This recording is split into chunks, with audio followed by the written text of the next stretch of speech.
District Board of Directors. It's June 12th, 2025. This is a special meeting. It is 7:36. Could we have a roll call, please? Yes, Director Sofke. Here. Director Slater Carter. Present. Director Boyd. Here. Director Young. Present. And Director Decker. Here. All right. So we're all here. For my president's statement tonight, let me start. So last night was the meeting down at Supervisor Muller's office. It was very well attended, overflow capacity, well over 100 people. We had supervisor and a number of senior staff from the county. In attendance, we also had Clemens representing the district, and there were others in attendance, mostly for observation, I think from CAL FIRE, from SAM, and perhaps others. But the county staff and members of the community and Clemens were the ones who did most of the speaking. Grateful that the county agreed to come and meet with the community. It was very obviously something that was necessary. And I think we heard a lot from them, but they also heard a lot from the community. And we heard some very good questions, some impassioned concerns, heard comments from a few people who are experts in various things. We heard a detailed, well put together presentation from some of the neighbors in Seal Cove. I got a chance afterwards to speak with quite a few neighbors, including several geologists who live in the area. And I need to make a clarification about one thing where I've had a misunderstanding. And after one of the geologists from the community setting everyone in the room straight, I figured I'll just repeat it here, and maybe a few more people will know now. So the issue in Seal Cove, yes, it has the Seal Cove fault and a bunch of fault traces. But the thing that's going on now, and that has been of concern for decades now, is not the fault, but a landslide. And so the geologist made a very strong point about the fault is not moving. The earth is moving. That's a landslide. So I just want to be really careful with my terminology, and I'll be calling it the landslide from now on, not the fault. And the fault is not opening up, but the land is cracking open as it moves. So where we see that, it's not the same thing. It's the landslide is happening as a long-term after effect of the fault having moved a long time ago. I thought it was interesting. She made a strong point to try to get everybody using the right terminology. I'm all for that. So that was helpful. So if you live out there and you didn't know, you have some neighbors who are actually expert geologists, and I found their insights particularly helpful. It's a very good discussion afterwards. And it's going to be a while. The county committed to when they get the updated report that they're currently having someone commissioned to do, they expect to receive it sometime in July, but they're not expecting, based on Ray Mueller's words, not expecting to be able to release it until end of August. He did commit to having an expert to be there for a presentation to answer questions and try to help people understand what does the study actually mean. But if we speak to experts as we have opportunity, and there's some opportunity apparently, maybe we can go into that meeting being even better prepared with questions of our own to bring more light to that issue. So I'm kind of hopeful that there are some good resources there. I also want to say, just to reemphasize part of what Clemens was saying last night, as we learn more, as the situation evolves, we're committed to working diligently to provide service. We're open to hearing from all of you and working to find the best things we can do in this time of great concern. And it was very clear it's a time of great concern. We know getting 100 people to turn out in midweek for a meeting is tough. It takes some pretty big motivation. And I don't know if we had everyone from Seal Cove there, but I'd say it was a pretty fair number of people there. So so thank you for being here tonight, especially those of you who were there earlier and those of you who were at SAM on Monday. We have a lot of business to do tonight. In light of that, for public comment, I'm going to be asking speakers to limit to 3 minutes, and I'll be running a timer so that we can get on to the very full agenda. So with that, let me go to oral comments for items that are not on the agenda. I saw Catherine's hand first. I will make mine very quick. You can watch this on Pacifica TV. You can watch last night's meeting. They were there, they got the whole meeting, and it's a fascinating meeting. And again, my thanks to everyone who came, to the county staff for their excellent presentations, to Ray Mueller for setting this up, and to Clemens for working with Ray on getting this done. And I think a lot of information, I believe the information we've been saying, we repeated last night, and I think people are finally coming to the understanding that yes, this is a very unique situation, and we have to move carefully, and we will all, Montara Water and Sanitary will always be concerned about our ratepayers and our community. Thank you. All right, I saw Sid and then Bill, and I was glad that a lot of the neighbors found out, and I was also glad that they did videotape it because some people probably couldn't make the meeting because it was in the early evening. San Mateo County is having their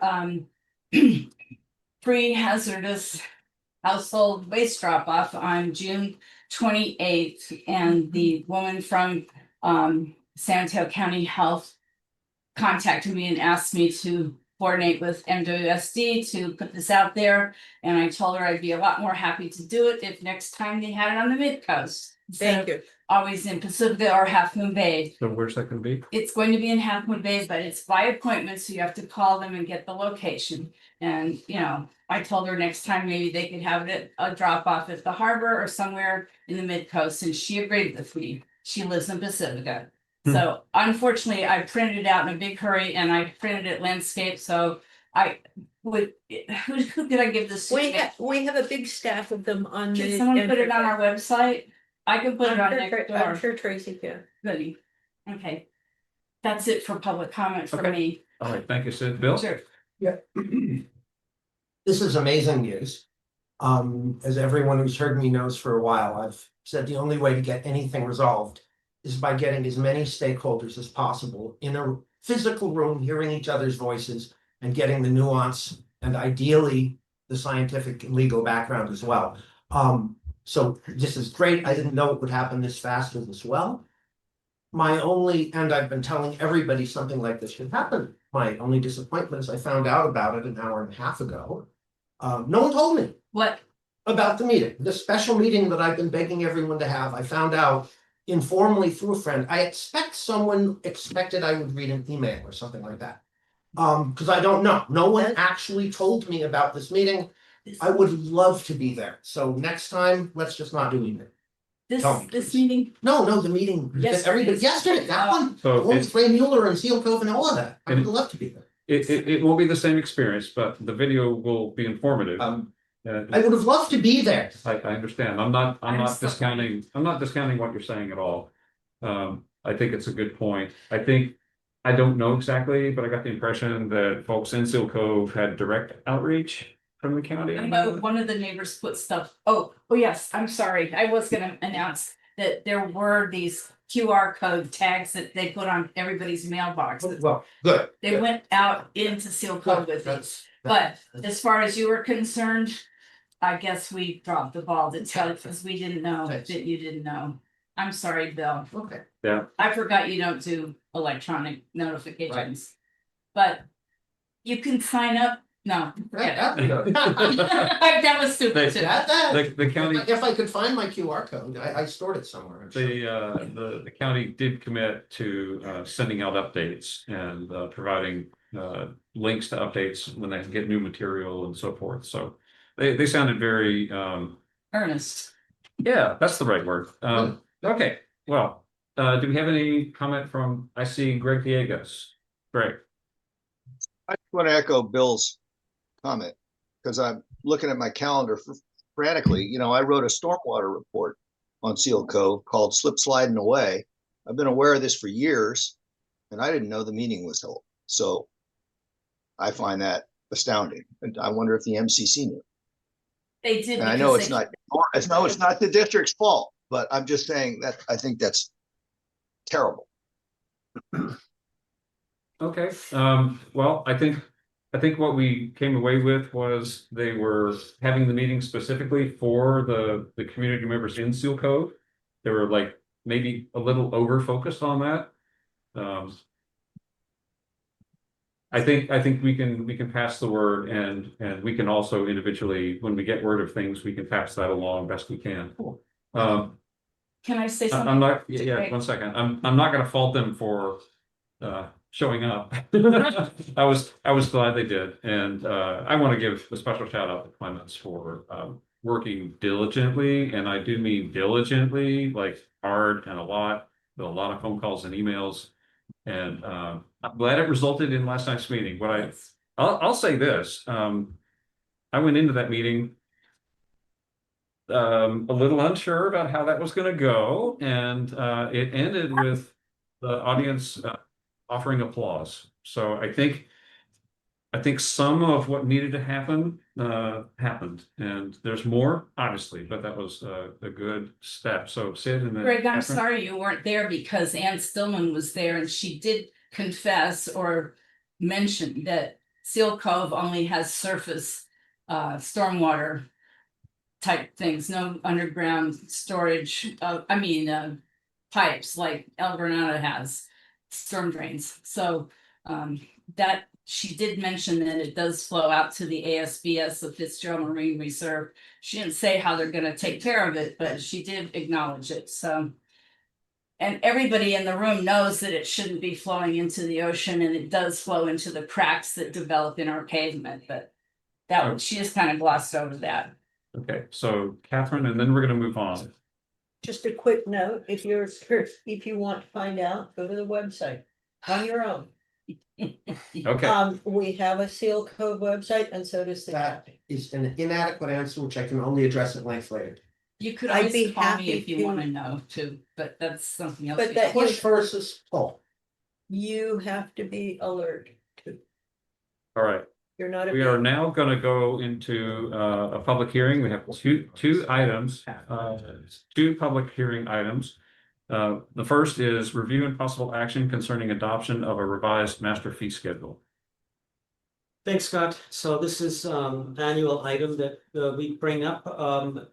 Before July, we adopt a new master fee schedule.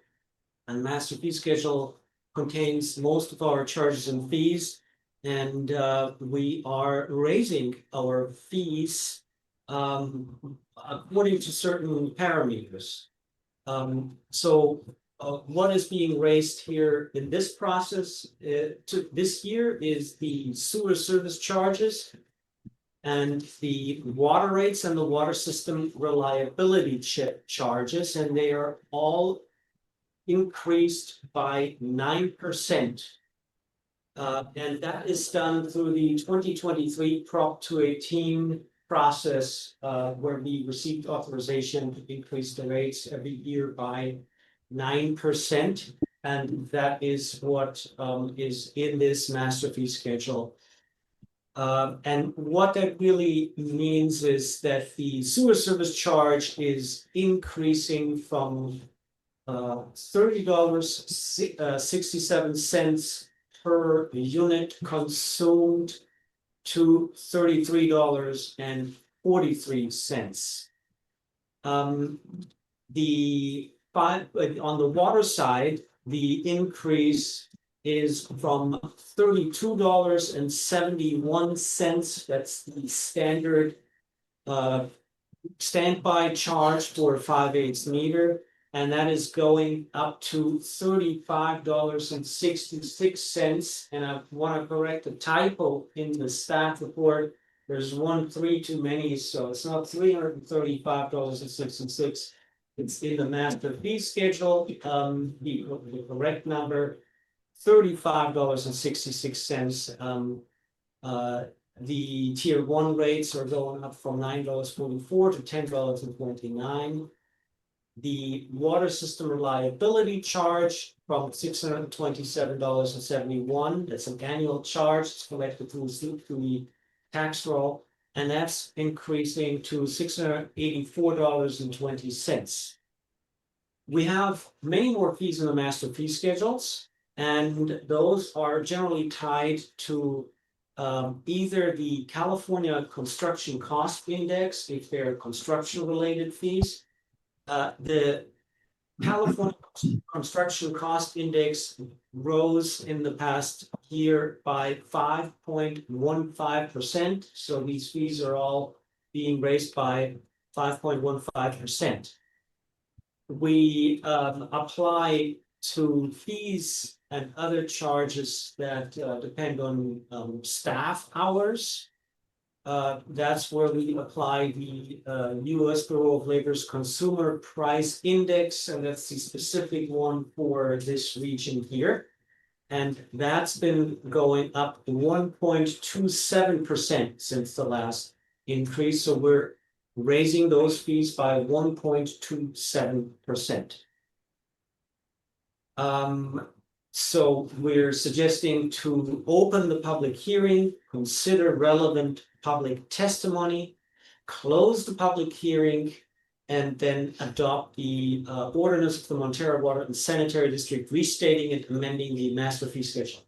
And move we open the public hearing. You don't need a motion. I'm opening the public hearing. Sorry. Do we have any relevant public testimony? Chair recognizes Greg Yeagas. Thanks for correcting that typo. I am obligated by law and practice to point out my concern over the connection fees. And I just want to mention that while I realize this district is much more responsible about the connection fees than many other districts, and it's a good thing you have it indexed to construction cost.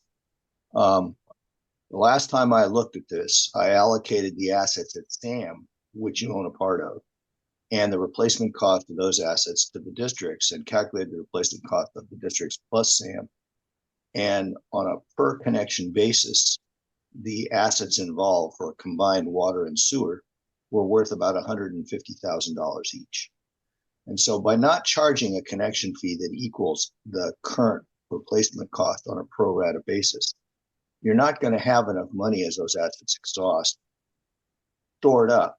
And essentially all the existing ratepayers are going to be underwriting the addition of the new ratepayers. This is particularly an issue for Big Wave, but we'll get to that later. So that is the end of my repeated public comment on this matter. Thank you for listening. All right, thank you, Greg. I don't see anyone else on Zoom. Catherine, does your hand? Oh, I am concerned that if we were to follow your recommendation, Greg, that we would have many sources of many problems. I already hear people in the community complaining about how higher connection fees are already, particularly when you add in the sum total of connection for sewer, connection for water, connection for sprinkler. So I think that instead of just doing it through connection fees, maybe there are other ways we can look at how to do this too. All right, Sid. Well, I looked down on the summary on page, 17, and it said just for residential, the annual minimum charge is $1471.96 for the basic residential. It's a really small Excel spreadsheet. So then I thought, okay, so that's for the basic charge, right, Clemens? And then I think we add in the tiers of, not tier, sorry, the wet weather charge to that, is that right? On top of that? Can you explain it out for the basic public that might be confused? Because I know I am and I'm on the board. Okay, so yes, I see that you are a little bit confused. And I'm taking this as the as two questions, Sid, and let me see if I have this correct. I think what you're asking for is the first question would be, how is the sewer service charge calculated? And the second question would be, what is on the tax? What is going on the tax roll? Well, not really. I know the tax roll is a combined sewer charge and the what's it called? Water reliability charge. Water system reliability charge, yes. Okay, but this one, we're raising our sewer service charge and it's was $28.93 and it's going up to $30.67. Oh, that was last year. I'm sorry, I'm looking at something. That's last year's, but that's fine. Yeah, I see the line, so it's at $30.67, it's going up to $33.43. Oh, it says here 3067. Anyway, what's it gonna be annually? It doesn't say it here, I guess. Not 1471? Okay. So the 1471 is a minimum sewer service charge. Going up, or that's this year's? That was last year's and it's going up to 16, see, next to $33.43 in that spreadsheet. I see. It's going up to $1,604.43. And that is the minimum sewer Oh, service. I'm sorry, it's way over here. I didn't see it. Yeah, 1,604.43. And then does that not take into account the wet weather service charge or accounting for saving water thriftily in the wet weather months?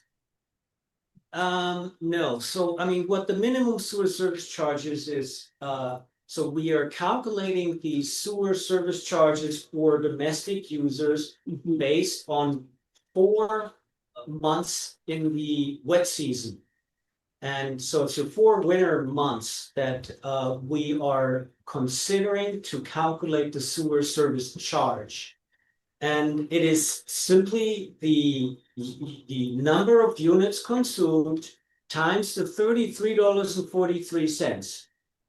But if the total sum is less than the 1,604, meaning if it's less than 16 units, then we're still going to charge you The a minimum. minimum of 1,604. Okay. But So- if you're not thrifty, it goes up. It's gonna be more than 1604.43. Correct, Okay, yes. I now understand. And then the only other thing I was gonna ask you is there's 34 approximate homes in Seal Cove that are now getting they're considered private shared laterals and they're not getting any service from SAM. So I'm wondering if you could consider putting those on a hardship allowance, because when they call SAM because they have a sewer leak, they're not gonna get any service. No one else in the district gets service. Well, There's many They grinder pumps did. in this district and they are all not getting any service. if in the past, the last 40 years, if somebody had a sewer leak, we were supposed to call SAM and they came out. I understand, you understand the discussion very well, I think, but there is I'm gonna say it is very straightforward, the fact that all sewer grinder pump owners in the district, and there's many Okay, that are not located in Seal Cove, okay, are not serviced directly by SAM, but are maintaining their infrastructure by themselves, like we all do that. Even if we don't have a sewer grinder pump, we all are maintaining our laterals. But they were told they had to dig out in the street themselves, right? Yeah, like everybody else. Okay. Well, I don't know if the county's happy about that. Do you think? And I want to pitch in here and say Ray Mueller last night made it exceedingly clear with repeated comments that the district has the responsibility for water and sewer. Mhm. That was his point. And that the county is enabling the district to be able to do its work Mhm. and enabling homeowners to do their work. So they don't really want to hear from individual homeowners to try to get a permit to come out and dig into the streets because they were told that now they have to call on their own. like everyone else in the district and always had to. They're be treated equally. Didn't know that. Okay, Okay. So that's a no, basically. now to Bill.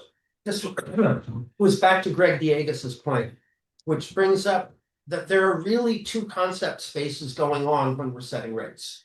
The one that he's talking about is long-term sustainability. I mean, as always, makes it a good financial point that there are lots of expectable and unexpectable things in the future which are more expensive than short-term planning tells you about.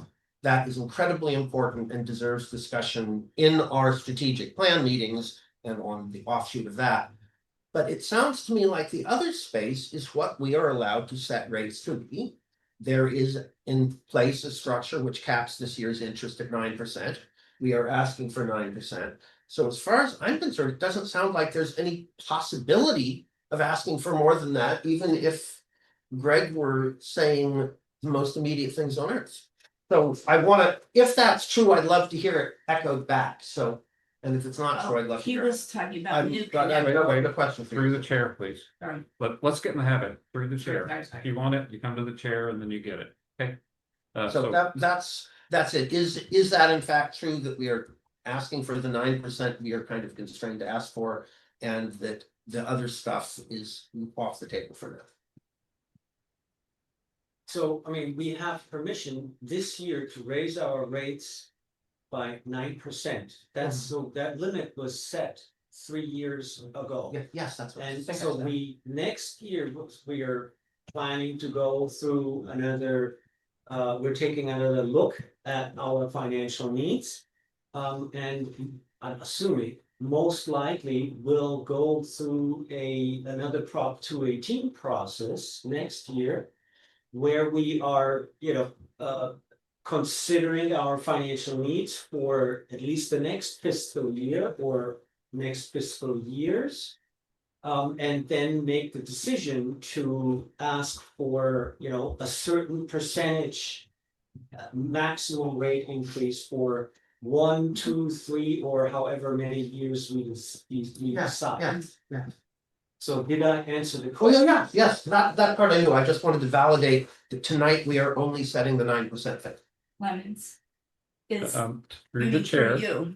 Yes. Can I ask Clemens a question? Sure. So next year we'll do the official Bars and Wells rate study first before we set new rates.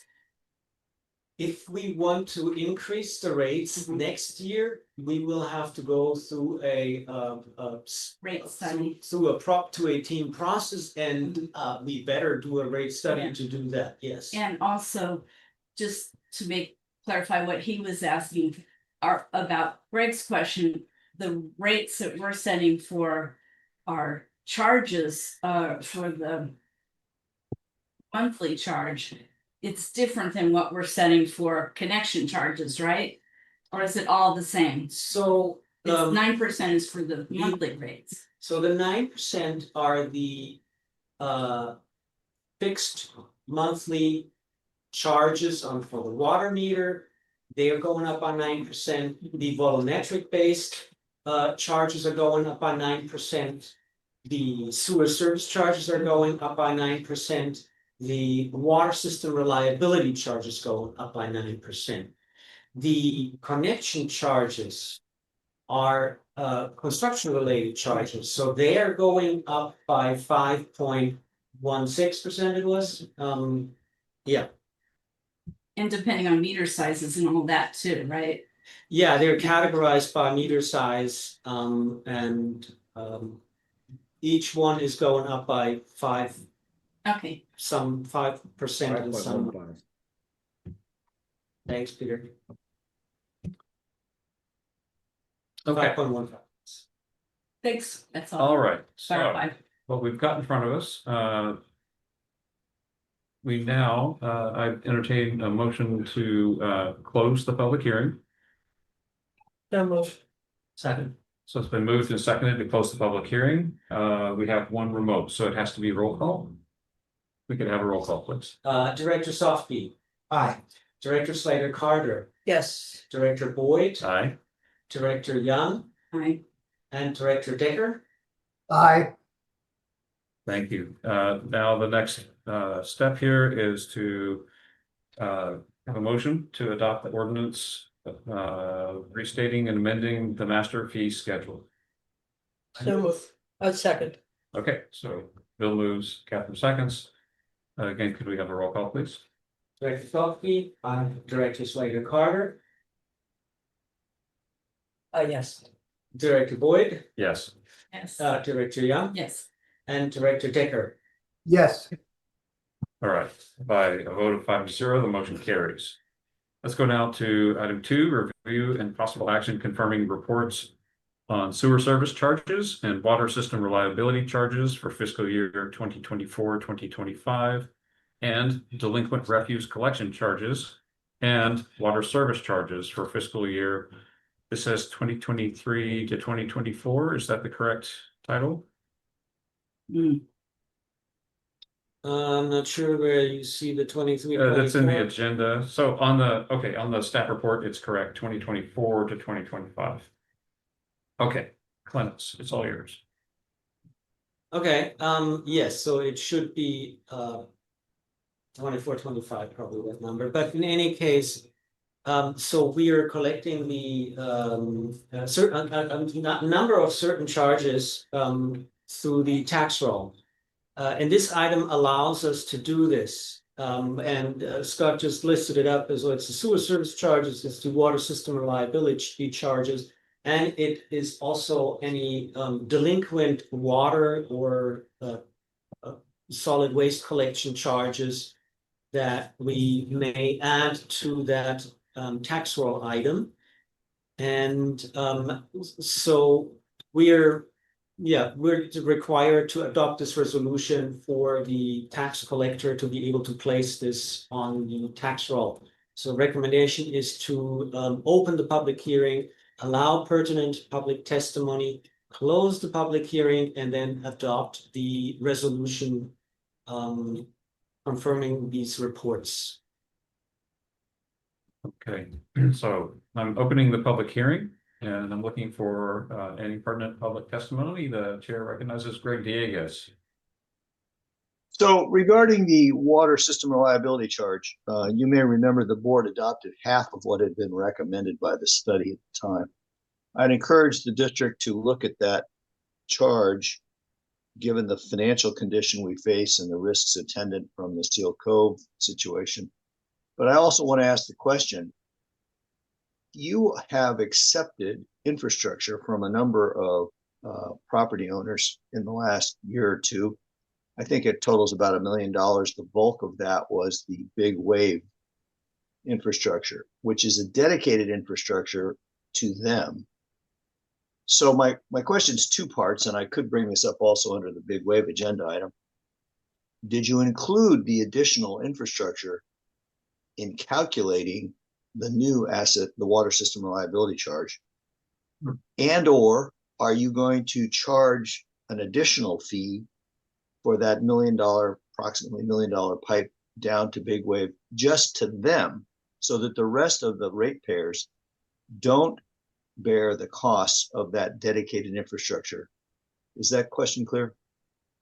I'm gonna give it a try to see if I understood it, Greg. But let me start out correcting you, because the main line going to Big Wave is indeed currently exclusively serving the Big Wave project. However, since the district took on ownership, that is not an exclusive right, meaning this main line now opens the possibility for other users to connect to this main line and contribute with connection charges, for example. The other question that you had, I think, was the main line considered in the calculation for the water system reliability charges at the time? And not having the document in front of me, I can only assume that no, because the preparation of that document was before the mainline extension was accepted by the district. Yeah, you're correct. So I'm asking for it to be rethought.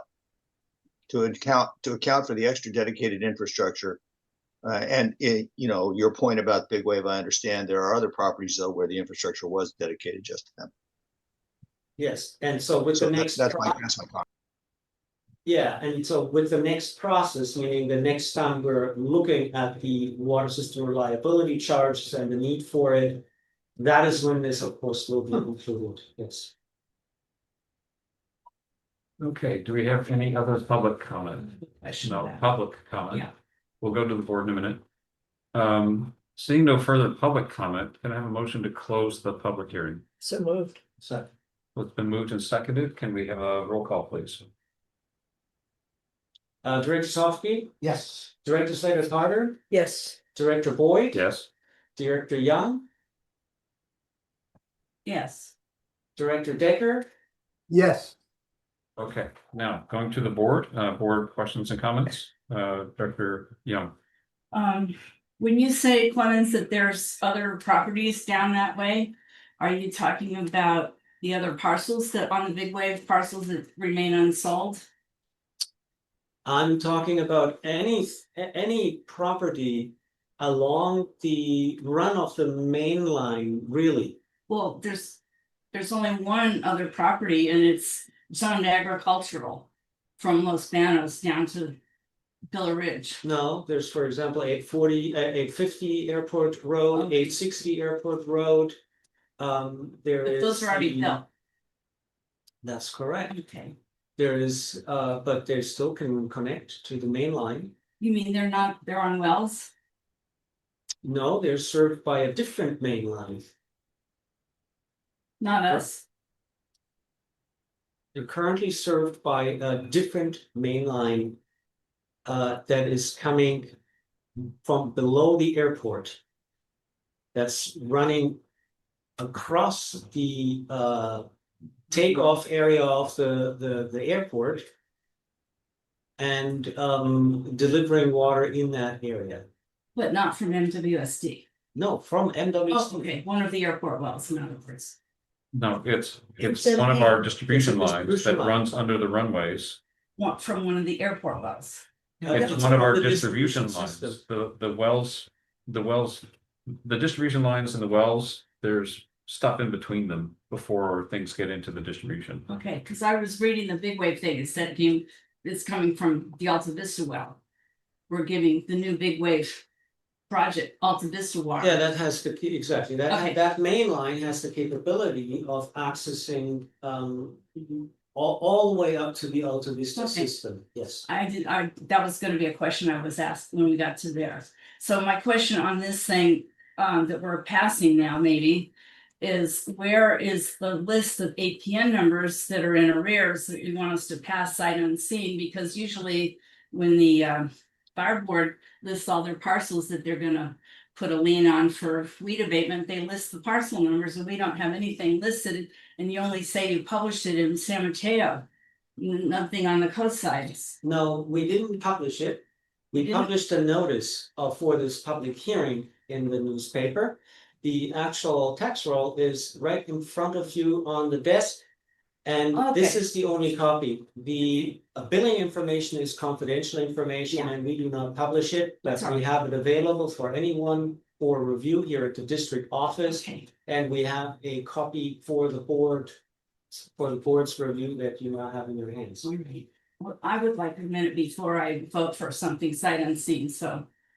Can you want to pause and go on to the next agenda item for a minute? No, that's not how a public hearing works. All right, then, we're gonna take a minute, look at this then. We'll give, All of A brief everything in this pause. booklet is delinquent, is that what you're saying? No, Oh, okay. no, this is, we're covering several things here.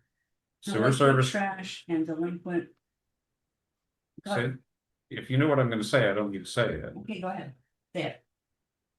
Sewer service charges, water system reliability charges, delinquent refuse collection charges, and water service charges. So the delinquent refuse and water charges.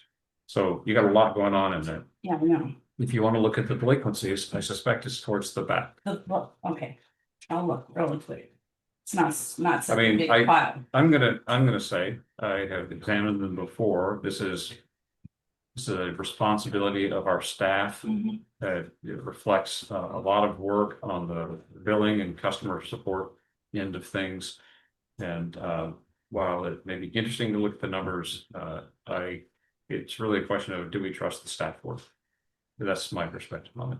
right. And we do send out notices and stuff and let them know, right?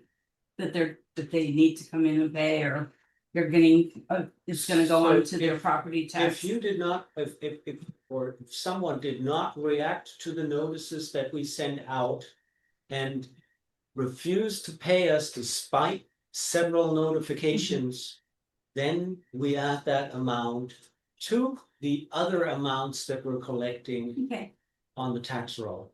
Some people believe that if they add their delinquent fees to their property taxes, they can take a tax write-off if it's the federal taxes. I have heard this disputed. Hmm. And I don't know the truth of it, but in fact, there are many different reasons that, or several different reasons that people would choose to ignore our warnings. in the backflow is the water and the garbage is somewhere else. Oh, refuse, here it is.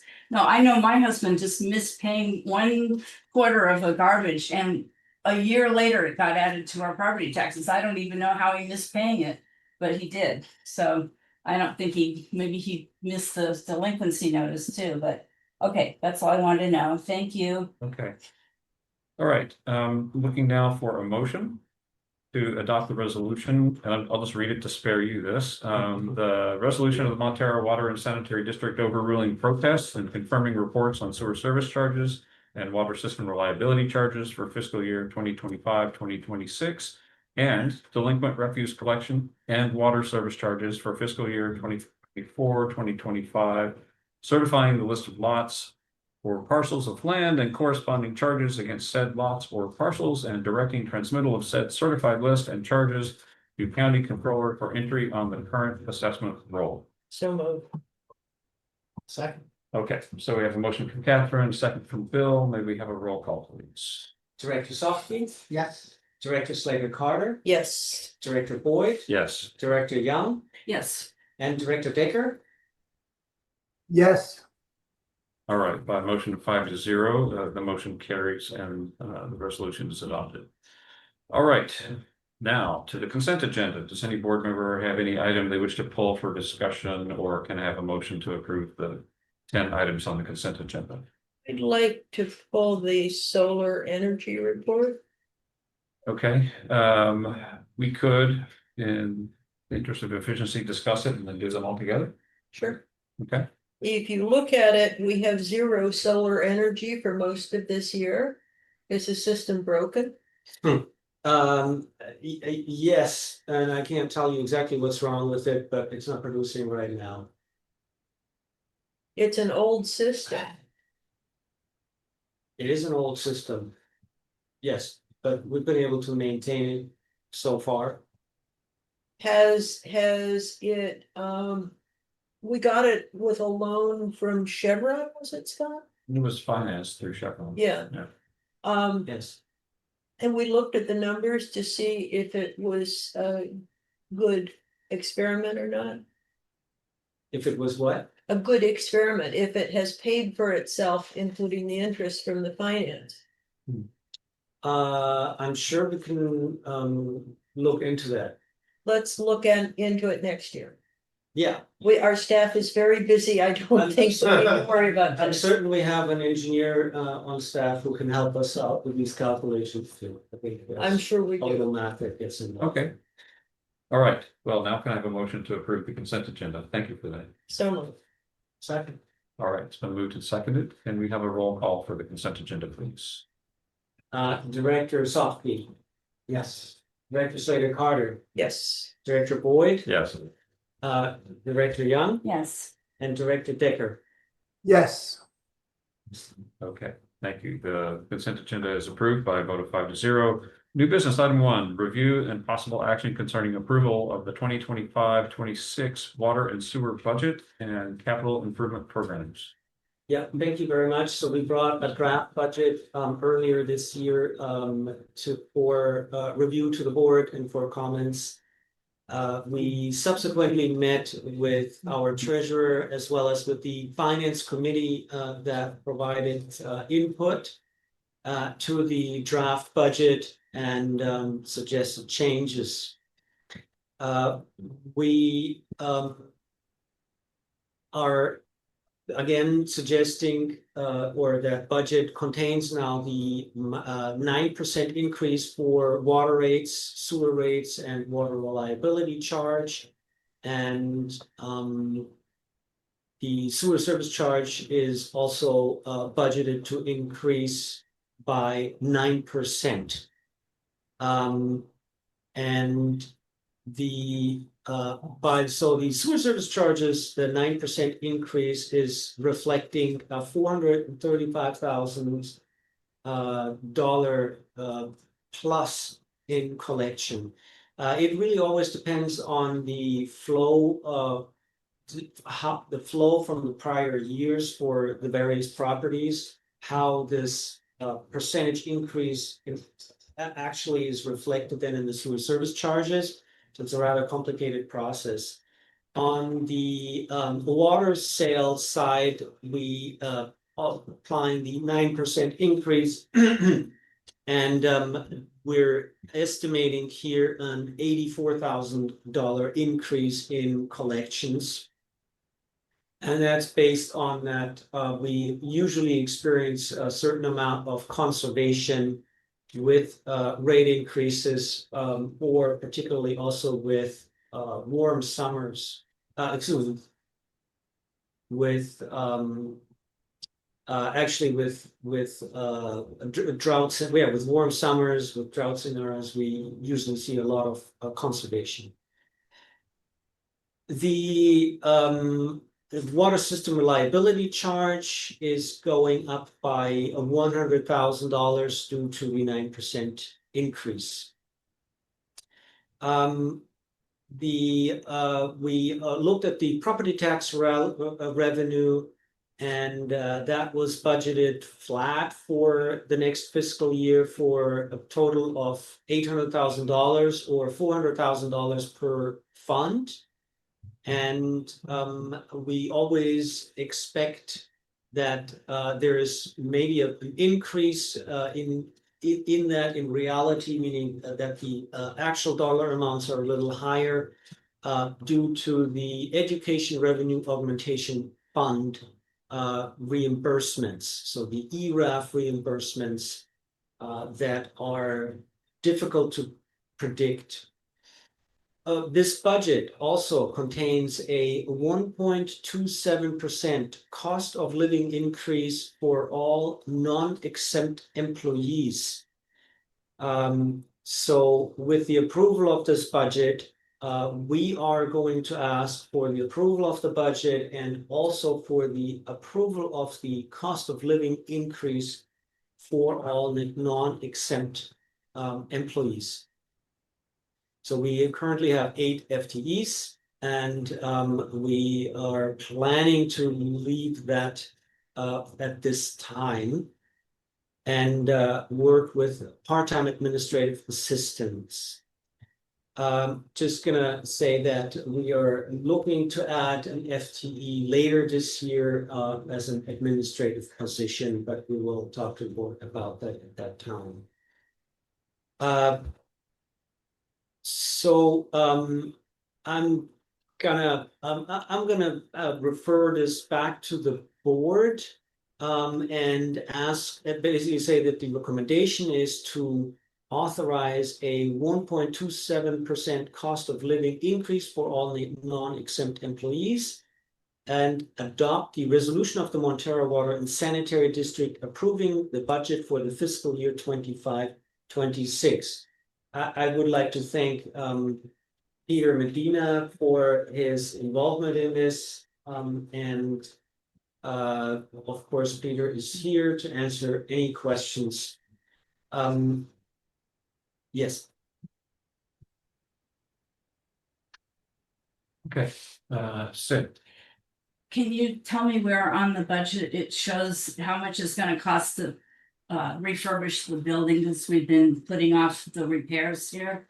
I didn't see it on the budget, but I might have missed it.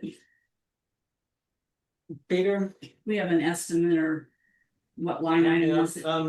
We've been including a non-project specific CIP item on our, so on the front two summary sheets, you'll see in the middle section, capital improvement program.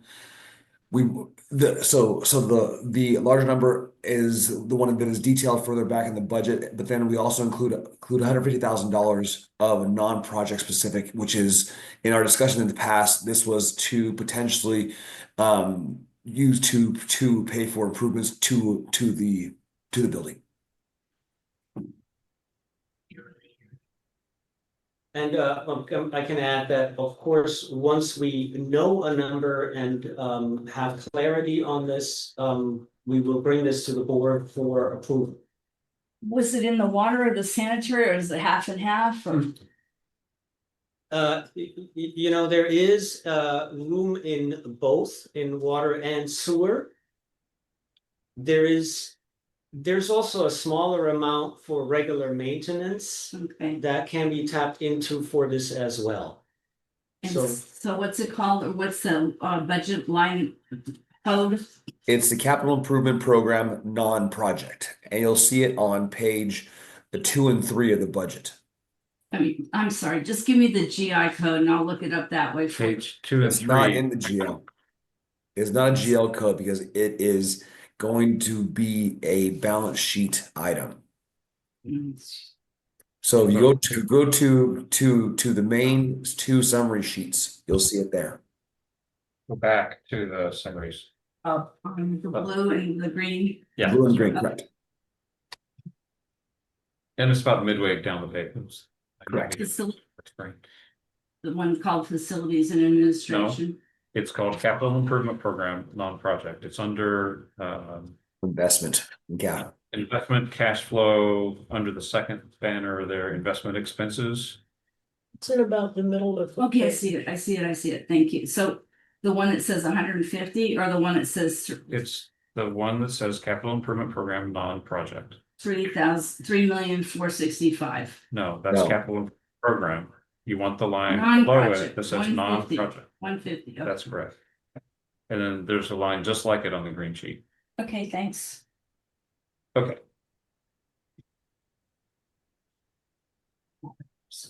Goody. So.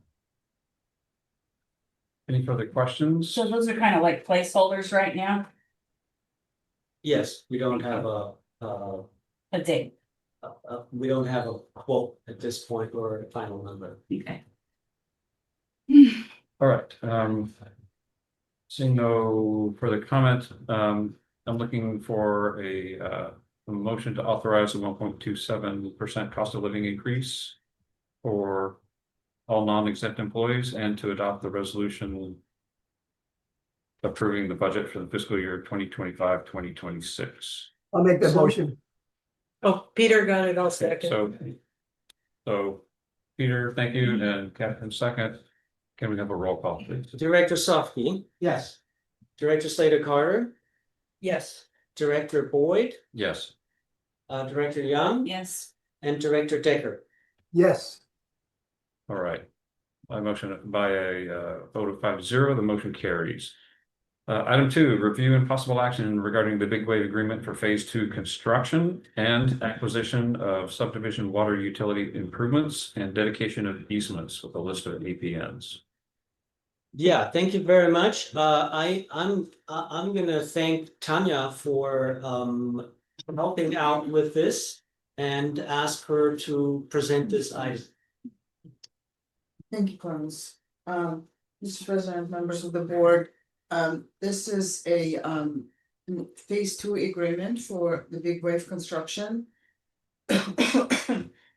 As you may recall, a few years back, in 2021, we brought you the first agreement, which included the construction and acquisition by the district of the 12-inch main.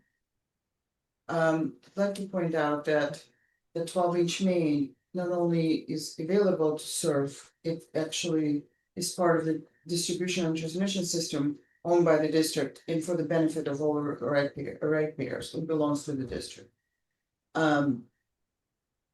This new agreement is a continuation of the work. The parcel numbers are listed here. If you'd like me to rattle them off, I can. The Big Wave submitted the project plans for us. We worked on this for several months to refine them and make sure they're in compliance with the district standards. They are in compliance, and we do recommend the action on this, authorizing the general manager to sign the phase 2 agreement. What will happen once this agreement is signed?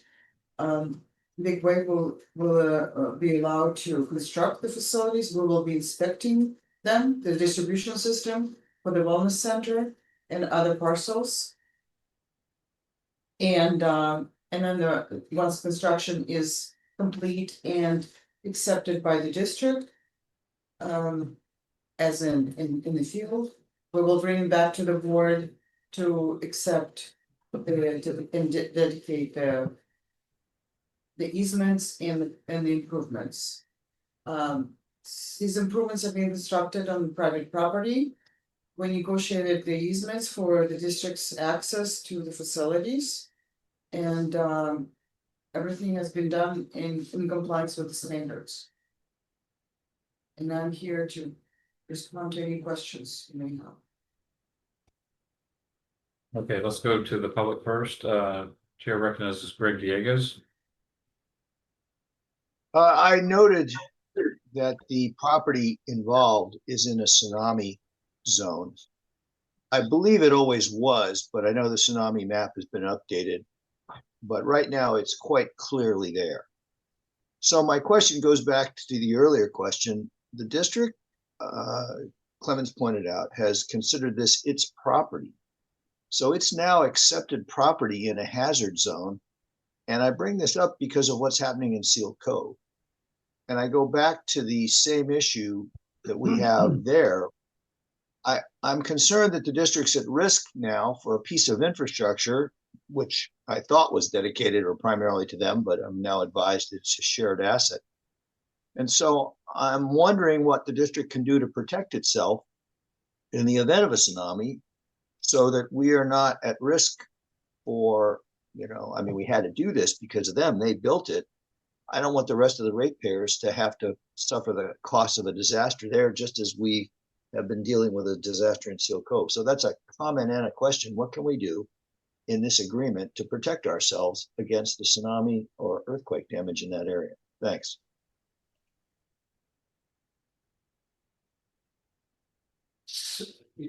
So, and I'm just gonna point out that these facilities are below ground, and are protected against backflow.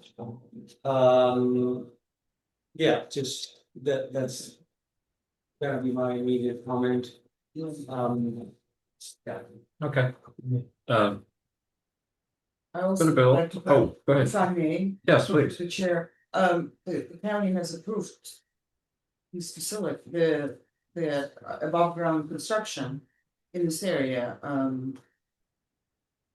We trust the consideration's been given. This is a new day. This is not, I hope. The. When Seal Cove was approved, that was many years ago, and. But. County approved this construction, I so think, we have to come. I think the concern is about the infrastructure that we have taken possession of. I understand, Yeah, But so it's- most of which is underground. our infrastructure is yes, Yeah. underground. So I think what Tanya is saying here is that we are issuing permits for projects that are county vetted and approved. That's right. So the process of this consideration, Greg, lies with Sanitary County. And there is not much, there's not much option for us to deny service. This is a project that's county approved and we will serve this project. Okay, let's go to But can Bill we on- be protected? Can we be protected from loss? Is the question. I think what I've heard from both Clemens and from Tanya is that because the infrastructure is underground, tsunami is not considered the kind of hazard that we need to be giving that much consideration to. Right. If we had above ground structures, that might be a different story, but our infrastructure is below ground. Let's go to Bill. I hear three issues in play. First is whether these things should have been built because of the tsunami. And it sounds like the county has approved them, and that's unambiguously the county has approved them. The second slightly different one by Greg is whether we should take ownership of something, even if it were built according to county standards, which is a subtlety that I think I just want to take ownership of, but it is a slightly different issue.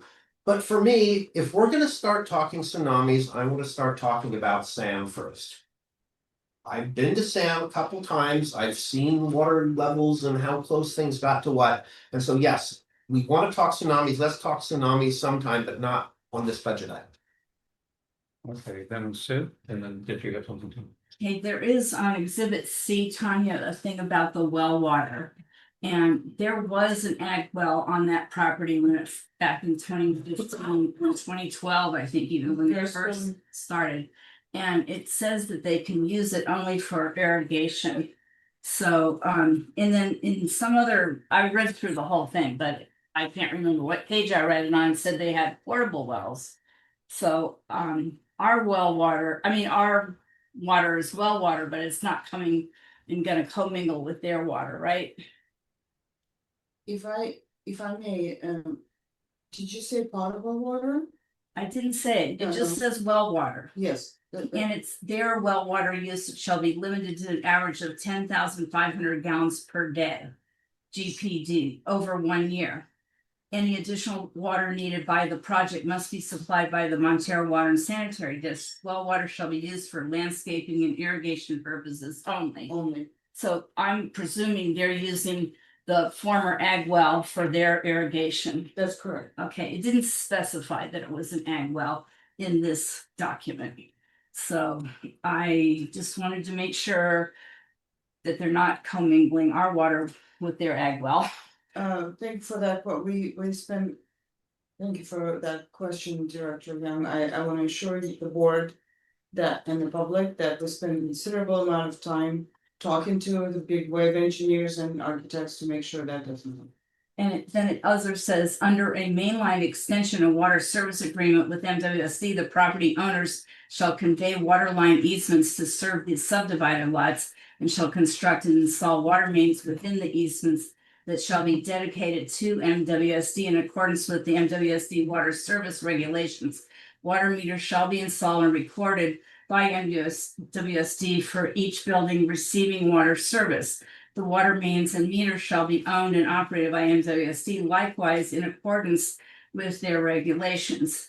MWSD shall make the metered water consumption data available, not more frequently than annually, to the county upon the county's request. The big wave shall construct, install, and maintain water laterals and related building plumbing leading from the meters to the buildings receiving the water service. So they're gonna build their own laterals, it sounds like. And upon the county's request may not Made not more frequently than annually, MWSD shall make NPA water consumption data available. Do you know what the NPA stands for? Because I looked it up and couldn't find it on the North internet. parcel alternative. I'm sorry, It's what you're reading of is. North parcel. North is the alternative. That is an old term for the big wave. Yeah, they got rid of the project. south parcel. Okay, And what you're reading are conditions of approval dated June 6, 2017 yeah. of theirs is CDP. Yeah, they used to have two parcels, I remember that, okay. I just didn't know what the NPA stood for. In real estate, it stands for non-performing assets. So, anyway, so if for some reason they wanna have that information for the water, The county. it Who? says right here. No, don't read the whole thing. Who? No, it says upon county's request, The it- county. So that was my question. MWSD shall make NPA water consumption data available to the county for the county's monitoring consumption. I heard you read it the first time. I was asking for which pronoun you meant, and you meant the county. County wants the data. Is that what you're asking? No. You were asking, do they want the data? And I was asking, who did you mean? Oh, okay. I meant what's NPA. So that's all I wanted to know. Okay, we all have the document. Do we have any other questions? Thank you, Well, Catherine. I just wanted to make it clear to Bill, we don't have to worry about the sewer because that's Granada. I wasn't. Okay. Catherine, Tanya. Our engineers do review the plans to make sure they're consistent with our code and the requirements for the site. For the, for whatever the conditions are, right, when we're Right. dealing with a new project. Yes. So they put in very good backflow prevention devices. Yes. And so I think a tsunami there, given the fact that there are two breakwaters. Or one large breakwater in front of it, which will keep the tsunami from coming in, except as a change in tide line. It won't have the force of a tsunami hitting the Bear Coast. So I don't think we need to worry about that. And we don't, and in fact, the construction and engineering have all changed significantly to account for these issues, because the state is so determined to have housing at all costs. Well, actually, that parcel's not. I'm sorry, you don't have the floor yet. If Sorry. you'd like it, you can ask, please. So I'm done. When she's done, I'll ask. Okay. Sid, Okay. The north parcel is only zoned for developmentally disabled. It's not zoned for housing. It's not residential, except for the sanatorium. There's one other thing on page 26. It mentioned something called an MED. Do you know what that is? 26 Page 26 of the agreement. of this document that is on our agenda tonight. And I couldn't figure out what it was, an MED.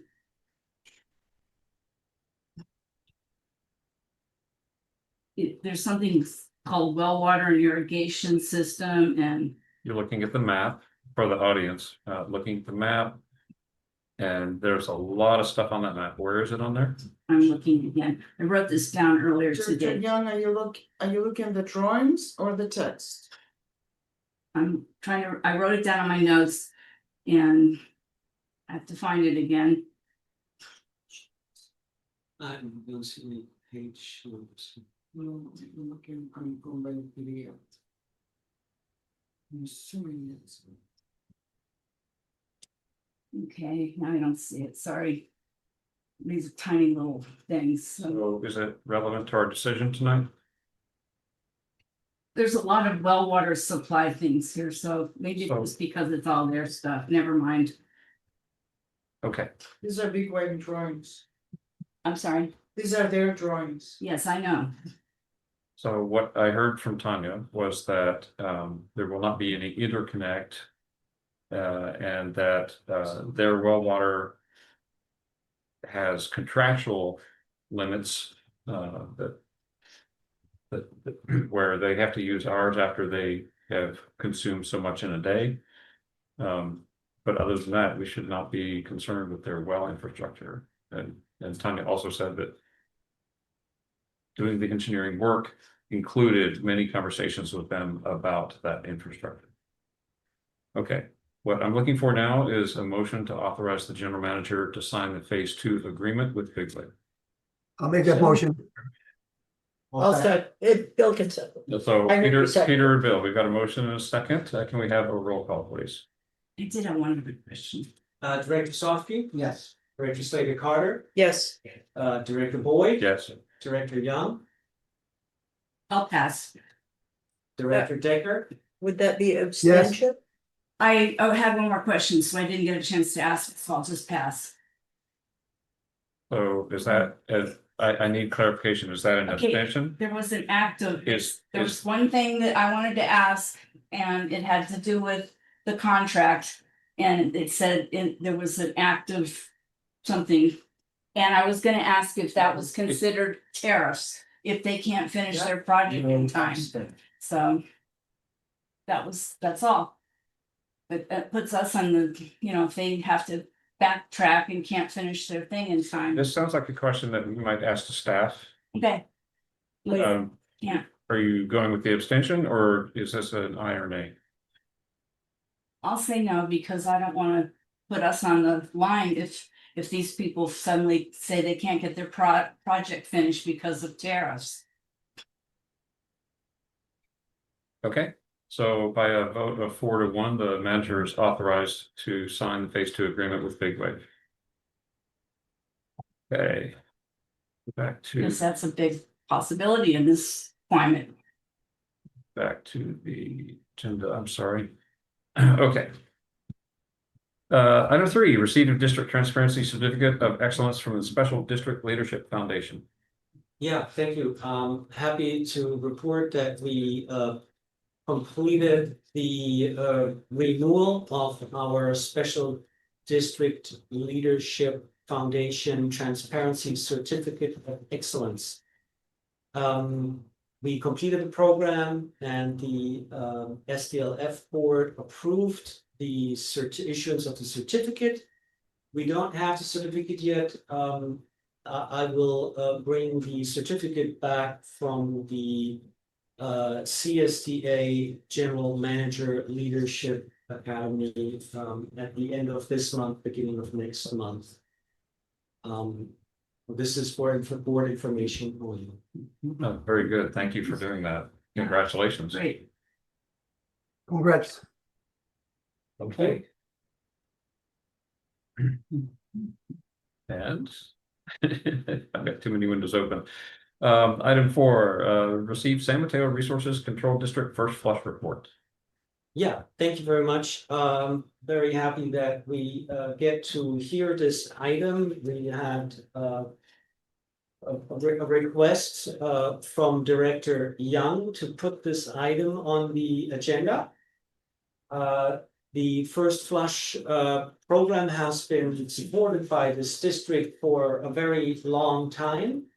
The reporting, however, has been, this went essentially through SAM. We're, of course, financing SAM, and that is the support that we are providing for the first flush report. And so far in the past, the report went to the SAM board and was available for anyone to look at there. This time we have actually Clifton Herman with the San Mateo County Resource Control District available to present the results from the results of the report of the first flush program this year.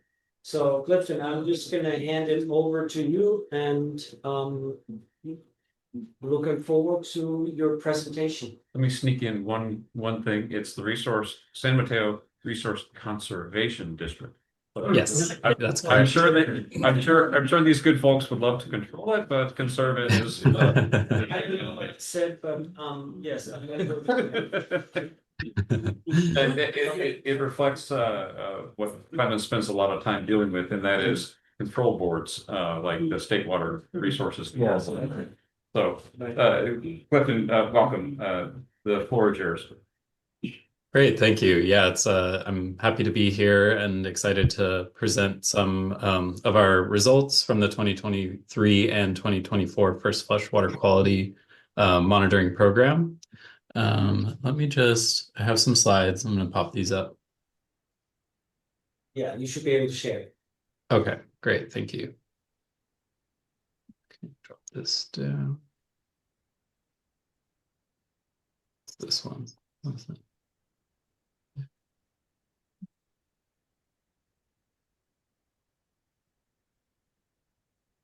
All right, oh wait, there we go. Is that showing up? Yes, we can see it. Great. Yeah, so like I said, I'm happy to be here. I'm just presenting some of our results from the First Flush Water Quality Monitoring Program. The 2024 report is included in the board package for you to review. And the 2023 report is available as well. They're very similar, but just presenting the 2 years of data. But real quick about myself, I'm a marine biologist. I studied at UC Santa Cruz, CSU Monterey Bay. And in the environmental field, I've worked in government positions, both state and local. So I was part of that control board for a while. And then as well as in private industry as a consultant. And I've been with the RCD for about a year now. And I will just hop right in. So many of you are familiar with the RCD. We work together quite a bit, but if not, and for the public, we are a non-regulatory special district that's been in San Mateo County for over 85 years. We provide diverse services to protect natural resources and serve as a local hub for conservation. Our current priorities are shown here and include water, climate, wildlife, agriculture, and forest and fire health. And today we're going to be focusing on our water quality program and specifically First Flush. So what do I mean when I say First Flush? There's kind of two things going on here. There's First Flush as a concept and First Flush as a program. So as a concept, it's the first big rain of the year after contaminants that have built up on the land during the dry season, the summer months, all kind of get washed out into streams and eventually the ocean. This project is in partnership with the Monterey Bay National Marine Sanctuary, and there's a component down there as well where they do the same work. So as a program, it's water quality monitoring. We bring volunteers out to do it with us. It only occurs once annually. And we like to think of this as kind of the worst case scenario because there's a lot of time over the summer where these contaminants can build up on the land and then they all get flushed out into the ocean during that first flush. So why do we do this? There are different types of water quality monitoring for different goals. The First Flush program gives us an overview that tells us when, where, and how much of these primary pollutants are on our coast. And this program is really important because it gives us the big picture and lets us kind of know where the issues are. But equally important, it lets us know where the issues aren't. So in short, First Flush tells us when, where, and how much pollutants are, entering the Monterey Bay National Marine Sanctuary, but not necessarily why. Because, if we're sampling at the discharge point, it makes it, pretty much impossible to kind of make deductions about where it might be coming from. So this program is really important, but it has, a really specific role to play in the water quality monitoring world. So what do we test for in this program? We look at fecal indicator bacteria, nutrients, metals, and total suspended solids. And on the right here, it might be kind of small for folks in the room looking at the screen, but this is a map showing all of our sites. We sampled 16 sites over the last 2 years. that reach from Pescadero in the north all the way to Kelly Avenue in Half Moon Bay at the south. We have a pretty tight grouping of sites in the Princeton by the Sea area as well. And again, these are all ocean discharge points, except for our one site here, further up along Montara Creek. Can I ask you a So- question? I think I'll wait till the end to take questions. Okay, it's I about might- Montara Creek. Yeah, he'll take questions at the end. Right. But yeah, I'm happy to take questions at the end, and I'll make it quick to leave some time for that. So when it comes to water quality, the work that we do, we're interested and centered around things that affect human health and or ecological health. And the RCTE has for decades through the Water Quality Monitoring Program been working in partnership to understand water quality issues, contaminants, concentrations, and looking for solutions, of course. So our first pollutant group that we're going to be talking about are fecal indicator bacteria. These originate from the poop, essentially, of warm-blooded animals. But so that includes humans, pets, wildlife, everything that poops. Here on this slide, we have no direct effects. The E. coli or the bacteria species that we test for aren't the things that make people sick in the water. And I think that's a common misconception that we like to clarify.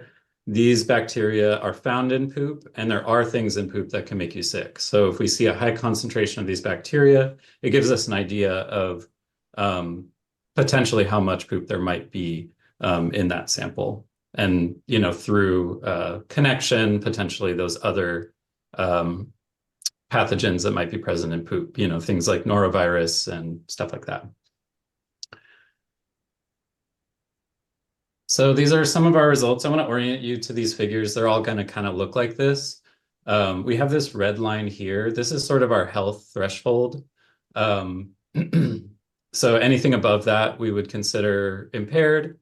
But again, I just want to highlight, you know, that we expect to see pretty high concentrations of some of these things during the first flush. And that's, you know, oftentimes in our reports, we recommend that folks avoid water contact directly after big rainstorms, especially early season ones. And this is kind of why.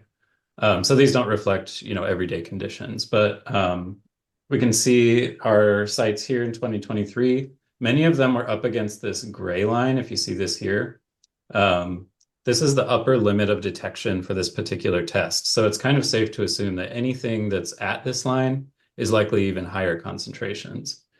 So the one result that we can see here between 2023 and 2024, we still have a lot of sites that are above our red line, which isn't great, but we have a much fewer of them that are at our upper limit.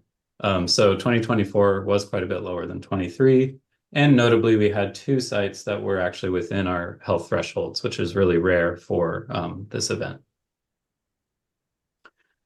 Enterococcus. So the difference between E. coli and Enterococcus, we test for E. coli. The EPA recommends testing for E. coli in fresh water, so our streams, and it recommends testing for Enterococcus in salt water. And that has to do with the different bacteria's ability to survive in salt water versus fresh water. But since we're kind of testing at the nexus of those 2 systems, we test for both in this program. And again, the big take home here is that in 2023, we generally had higher concentrations. A lot of their sites were at this upper limit of detection, whereas in 2024, you know, they were all still above our desired health thresholds, but they were below this upper limit. So that's good to see. Our next group of pollutants are total suspended solids. It's essentially just a measure of how much sediment is suspended in the water. These can originate from things like construction, erosion, natural or otherwise, agricultural runoff, and fires. Fires are a big one for the first flush because if there have been any fires during the dry season, you know, we can have big flows of things.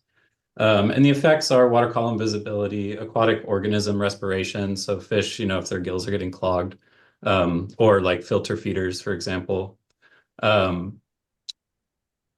Yeah, but another thing about total suspended solids is those sediments can actually bind to and carry other contaminants. So sometimes when we see high suspended solids, we want to look to see if there's other contaminants that are being mobilized by those sediments. And we did see that. So in 2023, we did have a high concentration that we observed of total suspended solids at our Montara Creek site. This was the only time that we have seen levels like this. But then we were glad to see that it was just sort of a momentary spike. Again, these samples, it's one sample point each year, but we were glad to see it return to low levels in 2024. And just note here, our red line is marking the same levels. So these two figures are at different scales. And so in 2024, our suspended solids were much lower. Our next group of metals, or our next group of pollutants, are metals. So in this program, we test for copper, zinc, lead. These are a concern for human and ecological health. They can originate from gutters, roofs, brake pads, industrial waste, treated lumber as well. And their effects can be human health related, reproductive issues with, having too much copper. And then as we all know, lead can be an issue, a human health issue, especially for young children. So those are the types of impacts of metals. In the First Blush program, the last couple of years, we did see some high concentrations of metals. So in 2023, we had 4 sites that were above our desired threshold level. And then again, in 2024, we had 4 sites, but they were different sites. So in 2023, that Montara Creek site that had the high TSS also had high levels of copper. And so we saw a corresponding drop in 2024 with that drop that we saw in suspended solids.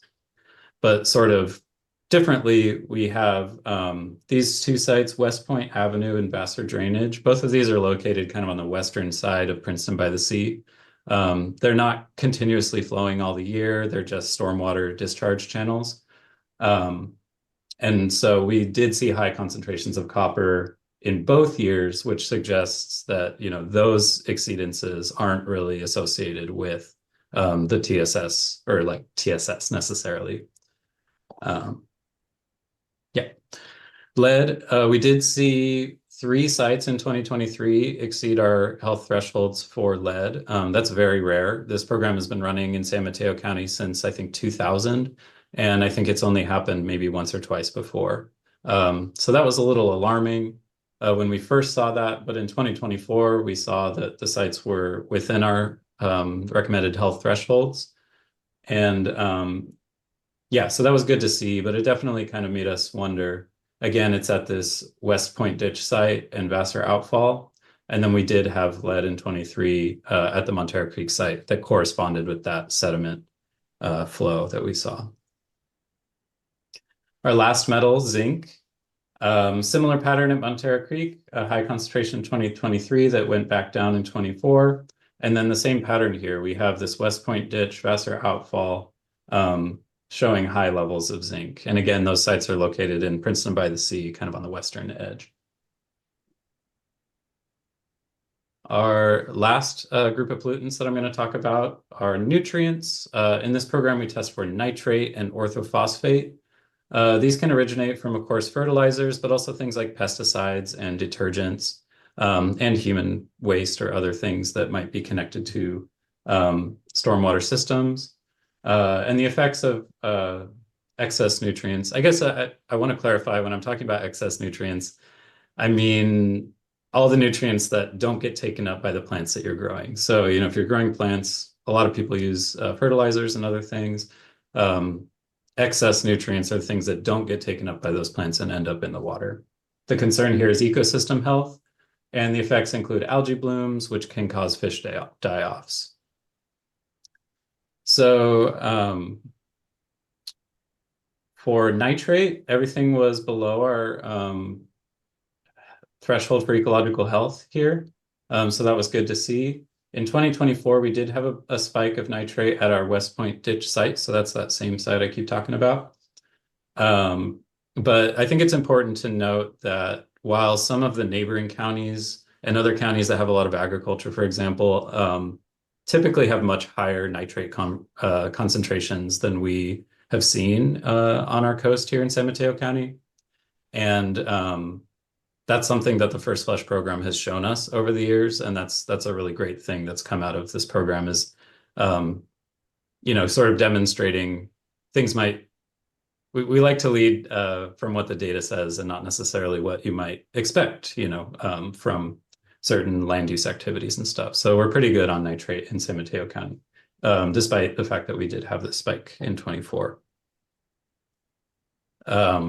Orthophosphate, we do typically, so while we don't really see high concentrations of nitrate on our coast, we do tend to see high concentrations of orthophosphate. One thing to note here is our ecological health threshold value is very low. So it's lower than it is for nitrate. And that is determined through monitoring work that took place on the Pajaro River. They kind of tested, okay, anything above this level might cause ecological health impacts. So that's where that's a kind of an example of where we get these thresholds. But we do tend to see exceedances of this very low threshold for orthophosphate.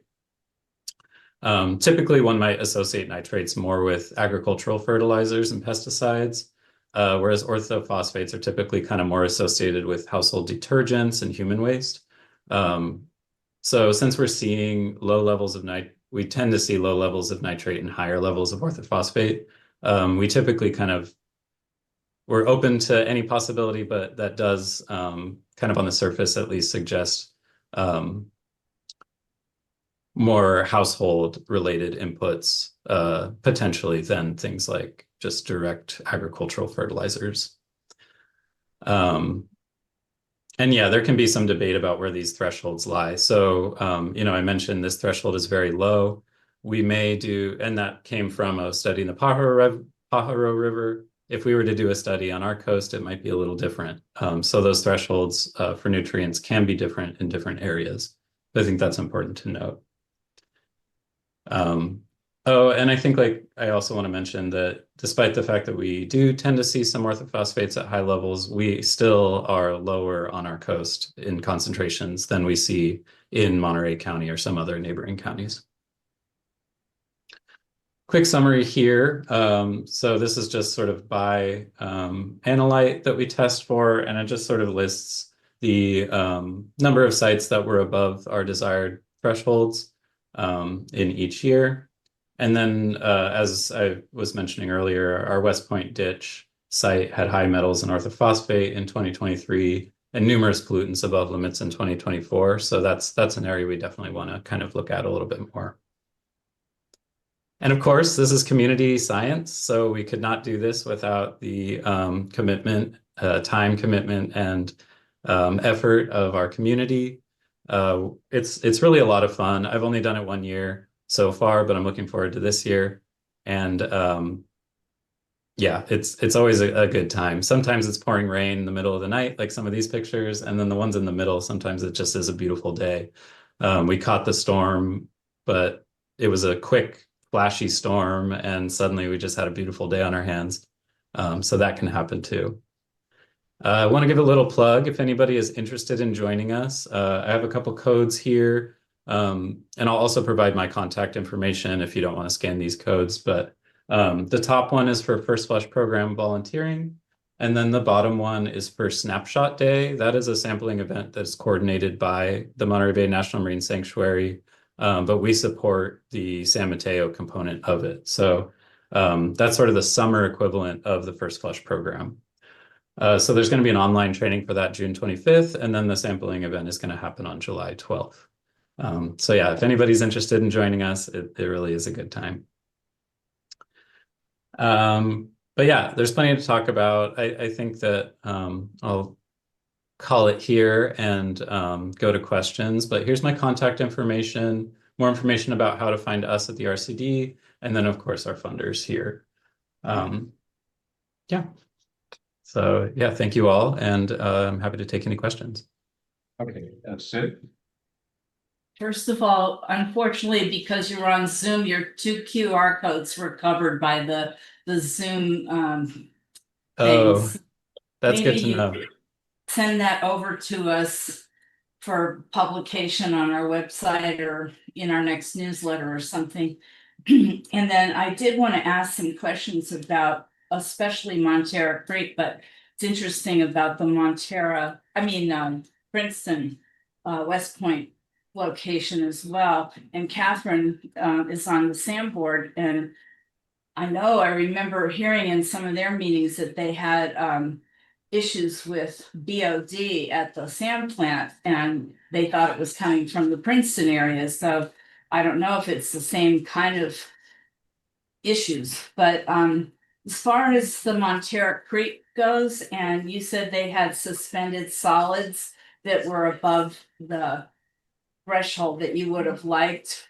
Did you identify what the cause was? I know you identified what some of the things were, and I missed what TSS stood for, but could you tell me if you were able to figure out why you had such high suspended solids, and also, you said it went away magically the next year. Could it have just have been a landslide or some mud in the water that year, or how could it have suddenly been really muddy, suspended solids one year and gone the next year? Yeah, that's a good question. I think I'll start by just addressing what you had said about the West Point ditch site in Princeton. I don't, this study is looking at stormwater that is coming, over the roads and into the curbs and then washing out into the ocean. So I don't know if there would be any direct connection to wastewater in that sense. And then, this study definitely doesn't tell us anything about that. And then for the Montara Creek site, I think, you're kind of on a good track. It could be some periodic or short-term erosion event that occurred somewhere upstream of where we sampled. But yeah, there's really no way to know from this data alone what might be causing that. But especially, so TSS stands for total suspended solids. And it can be really flashy like that. So sometimes you might, if there's something upstream that is causing erosion just in that moment, we can capture that. And I think since first flush it's sort of that moment, we try to capture the rising portion of the rainfall. So, but we want everything to just be gushing. And so it's a possibility that even just the rain itself was, putting pressure on something that was causing erosion upstream. But again, yeah, there's no really way from these data alone that we can know that. But this does inform us on where we can look for things. And I think, since we weren't seeing the same issue, it was just a one-time thing, even going back to year 2000, is the one time we've seen high TSS like that. So it returning back to normal levels isn't necessarily it just like magically going away so much as it just kind of maybe only being a singular event. If we see it next year, we'll definitely consider it something we want to look more into. But that West Point ditch site, for example, is one that we do want to look more into because we've seen it have high levels of certain things for several years now. And then the next question I had was if you would ever consider adding an outfall right at the ocean at Montara Creek, because they're planning to build a 71 unit high density home, what do you call it, multi-unit building project right at the Montara Creek on 16th Street. And they haven't been testing it right there at the ocean, but that is the mouth of the Montara Creek and the Marine Reserve. And we don't have what would you call it, a benchmark to say what the creek water is like right at that spot to measure against the future of if it starts to become polluted when it becomes a 71 unit, maybe 300 person population. So is there any chance down the road you could start testing it at that spot? It's near kind of the path down would be maybe at the Montara Lighthouse. I think we're not opposed to exploring different sites for this program, but I do want to highlight something that I had mentioned sort of earlier on in the presentation about different types of water quality monitoring programs designed for to answer different questions. Okay. And, you know, I think this program is a little bit more of like a general, how are things looking, and, you know, where are the issues and where are there not issues? Our sampling programs that are designed to look at specific properties, for example, or look for specific impacts are designed pretty differently, where we'll kind of have much greater sample resolution. So more samples in a smaller area, kind of just looking at one thing, rather than a single sample over a large area looking at many things. You lost me on that one. Okay. But generally, I think that if somebody wanted to look at that and answer that question, I think the type of sampling and the structure of sampling would need to be designed a little bit differently. And I guess I'll give like a little bit of a plug that the RCD works with private landowners, special districts, agencies, and that the support that we provide can be confidential. So some of the work that we do for private property owners is confidential if somebody had interest in that. But yeah, we're always, everything we do is in partnership. So we're always open to supporting any community concerns or questions. If there's, you know, partners that are interested in working with us to answer those questions. So it's still the Montara Creek and it's still the Marine Reserve. I don't know who the property owner would be at the ocean there. It's not about who owns that property. It's about property owners who might impact the creek. So Uphill, in other words, well, upstream. what Clifton is talking about is they work with all sorts of people for all sorts of situations. And if you're a property owner and you may impact a creek, maybe you want to know what kind of impact you're having on the creek, even if it's not your creek. Right. So here, Okay. if, for example, a community group wanted to raise some money, because, I mean, you said it very nicely, Clifton, everything's done in partnership for people who can write a check. And because everything they do costs money. Yeah. And you might have noticed that in the logos on the document, on this last slide, the Sewer Authority Mid-Coast is on there. Yeah. Because we support, so that means Montara, Grenada, Half Moon Bay, we all support a piece of what RC.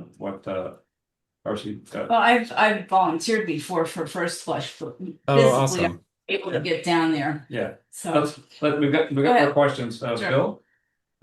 I've noticed First Flush since I was an early teenager throwing newspapers. And I noticed the very first rain of the season had some sort of a magical smell, at least that was on asphalt. And then, you know, 5 years later, I realized from driving cars, the very first rain of the season unleashes a whole bunch of motor oil. mhm. Again, certainly on the surface of highways, but also out of other places people have dumped it. I didn't notice any kind of oil related products in your survey.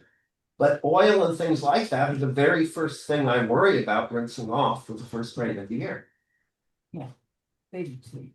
Yeah, that's a good question and a good thing to highlight. I think for me coming into the RCD last year, it was kind of like, you know, straight to the races for First Flush of 2024.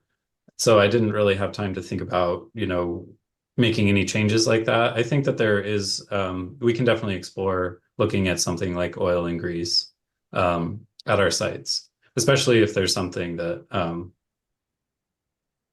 yeah, we might be able to prioritize some sites to look at that. But it's nice to do the same tests at all of our sites so that we can compare them.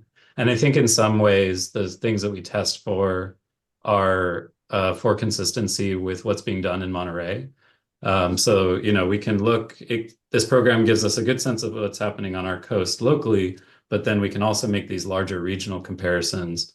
And I don't believe they test for oil and grease in the Monterey First Flush program, but we could absolutely explore that. Okay. Okay. Thank you for what you do. Yeah. Yeah, thank all of you. This is terrific. I mean, every time I see you present, you and the rest of the folks at RCD who have presented over the years, I always have way more questions, but I'm glad to see, honestly, because it's like single point data set per cycle, it's really great that now we have this big longitudinal collection of data.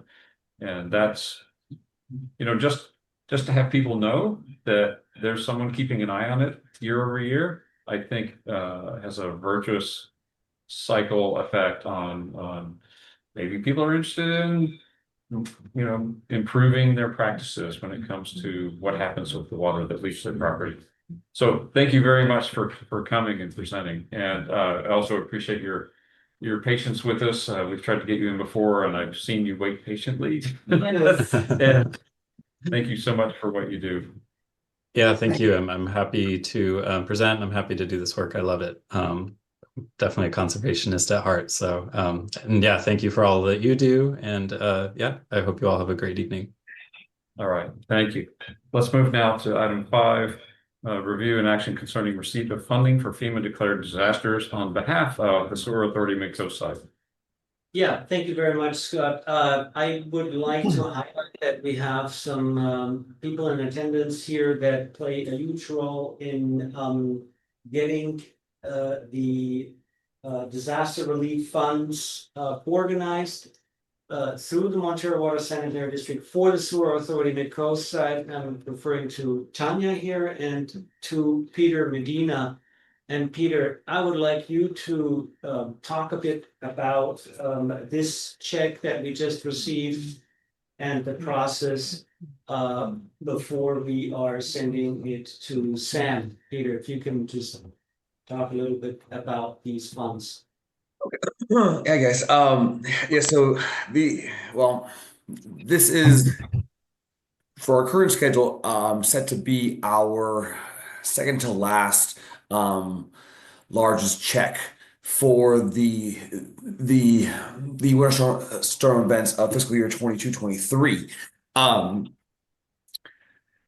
Sam actually just presented this at their last board meetings, but in essence, Sam was not eligible to apply for these funds just because of their organization as a JPA, their structure. So, reaching out to Montara Water Sanitary District, they were able to basically become eligible for these funds, and working with SRT. Basically, this was a presidentially declared disaster, and going through this process, they were able to identify all the costs that they incurred during this time period and claim reimbursement.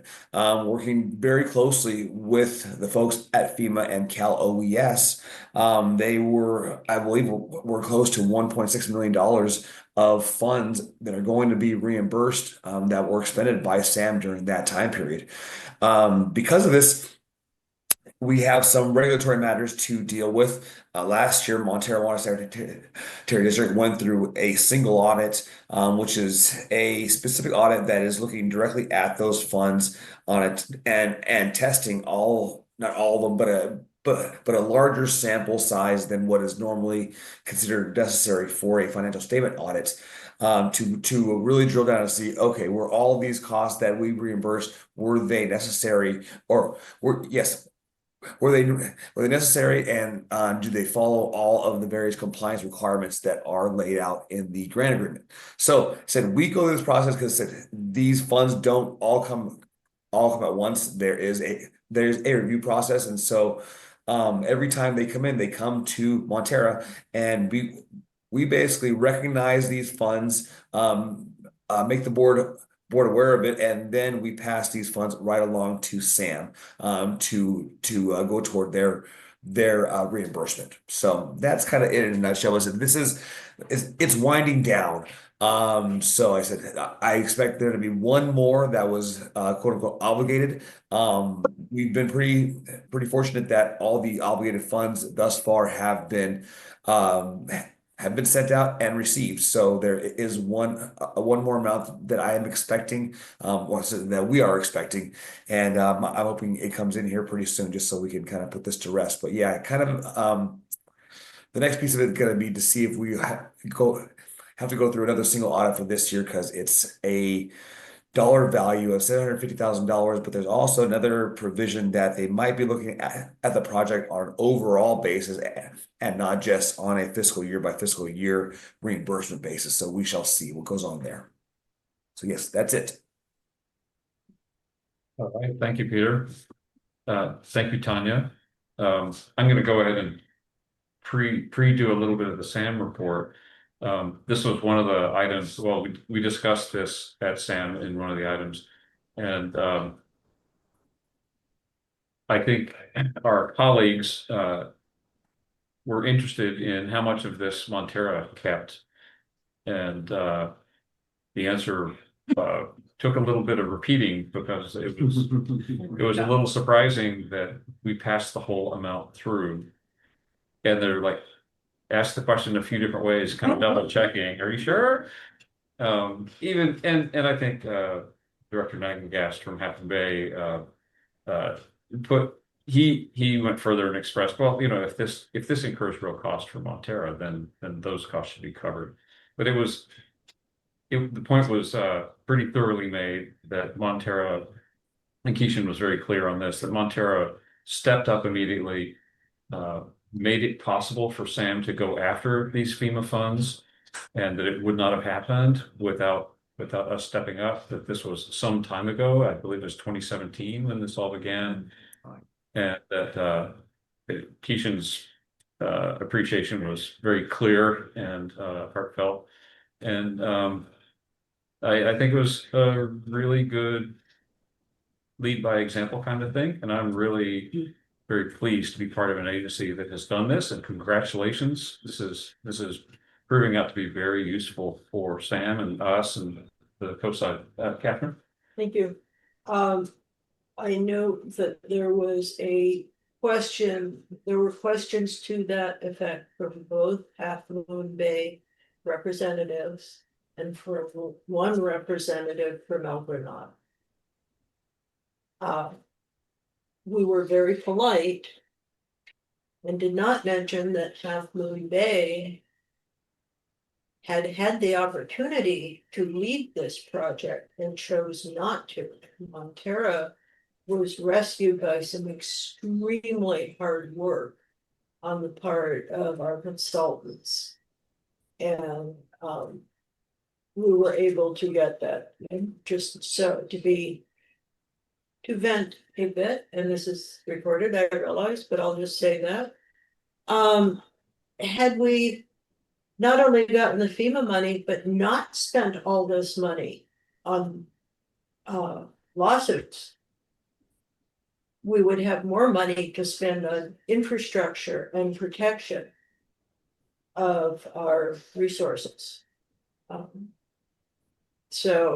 it was interesting to me. I finally, after the third time it was asked why they were asking that particular question. Real curious. Anyway, so that's some of the backstories. It was clearly from the exceptional hard work of our consultants and our general manager, and it will make a big difference in what's coming at SAM. I think it was let's go to Sid, and then I'm gonna. I just gonna say I watched the Monday night video after the fact, and I did see Barbara Dye mention that she tried to fill out all the paperwork to get the LHMP going, which is the local hazard mitigation plan application. And obviously Clemens and everybody else, Tanya's, I guess Peter Medina stepped up and got it going, and I guess we were the only district that got it going, and Sam couldn't apply. So Half Moon Bay probably could have applied, but didn't. I'm assuming they had staff that could have done it. They have an LHMP, and they could have. They do have it. They could have offered. We did. But they did apply for the LHMP then? No, they have an LHMP. Okay. And they did not step up. We did to say you can piggyback off of ours, and that's. anyway, I was just very happy to see that we were team players and they were kind of like acting like, whoa, you're doing this for free. No, I was really shocked that they were pretending that we were not being, you know, doing this out of the goodness of our hearts and as team players. So that was nice that we did that. Admirable. Tanya? If I may, just to clarify, there were two steps to this process. First, your general manager provided leadership and presented to the board, and this board decided to participate in the annex to the Sanitary County LHMP. This was long before the disaster happened. This was the foresight of this board that brought this on. We have been doing this every 5 years. But you have a choice every 5 years not to do it. It's an effort. It's a big effort.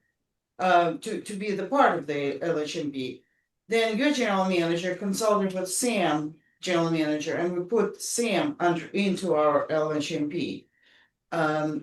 So that was before any money has been dispersed or Or any awarded. disaster either. So, yes, before this is a post-disaster reimbursement.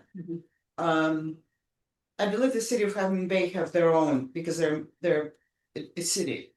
I'm sorry, I also want to say, I'm sorry, Peter, but it's not their last reimbursement because we just also received the $3 million grant for the pre-disaster assistance for the city. I hear you. Yeah, and I would like to point out that this is something really to celebrate because FEMA gives us grants very rarely and very sparingly. The pre-disaster grants are very hard to get. So it is a very significant achievement by this board. I'd like to also, I don't think it came up on Monday night, but in previous sessions, when we're talking about work that needs to be done, it's very common for someone to go, is there grant money?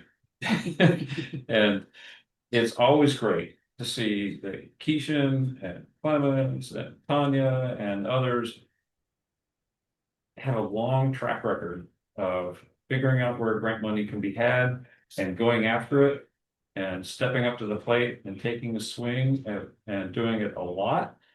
And sometimes you get a nice amount and it really helps the community. Sometimes you get a nice amount and it really helps the community. And I think, Tanya, to your point about getting the pre-disaster grant, how unusual it is, I think that track record has to be contributing to some degree to why would we even award? It's like we see this ongoing pattern of trying to get on top of these things and looking for help to facilitate the kind of work that would be altogether too easy just to put off and turn a blind eye to. But here we're trying to look right at the problems and go after them and get help where we can. So thank you. We've worked with you and your staff now on so many of these. This is an important part of the Montara Water and Sanitary District, what you and Clemens and the rest of the staff bring to this. So in terms of getting grant money on the coast side, I don't want to get too big ahead about it, but I mean, we're kind of a powerhouse. We're a little powerhouse, but we are one, so. All right. Power. Let's go to reports. So I think that's pretty much all I wanted to say about the SAM. Well, I have one comment. Mhm. The other item was, they were introducing the engineer from I believe it was Stantec. Yeah. Who is going to be designing moving the electrical building. Yeah. And it wasn't a tsunami that caused the problem at Sam. It was the flooding creek with 2,000 cubic feet per minute, I think it was. So there are several proposals. One is to just raise it there. Chuck Duffy from El Granada doesn't think it's a problem. He thinks we should just build a moat around it. Which during that kind of event would make it impossible to get into and could kill people if they got wet. The other possibility is to raise it, but again, accessing the building in a storm or flooding event, wherever the water is coming from. Is a serious hazard. There has been some discussion of putting it on top of the current, in the current staff building and putting the staff headquarters up as a second story. The crow's nest. It would be more like, yeah, it's not a nest, it's a huge space. But I did suggest that then the boardroom should have lots of glass and the best view, and that would also double as the lunchroom. And the other thought is, depending on what Half Moon Bay is going to do with the garage. Their public works garage, which is attached to the SAM building, that was a Half Moon Bay building before the SAM plant. In any event, so there is discussion going on. I was very, very impressed by the Stantec consultant. He was he answered questions well, he was thorough, he was open to suggestions. He had a sense of humor, which is always one of my critical keys. If you don't have a sense of humor, you've got a problem. And you can't listen well. So but it was good, and it's good. Again, this is grant money that's doing it.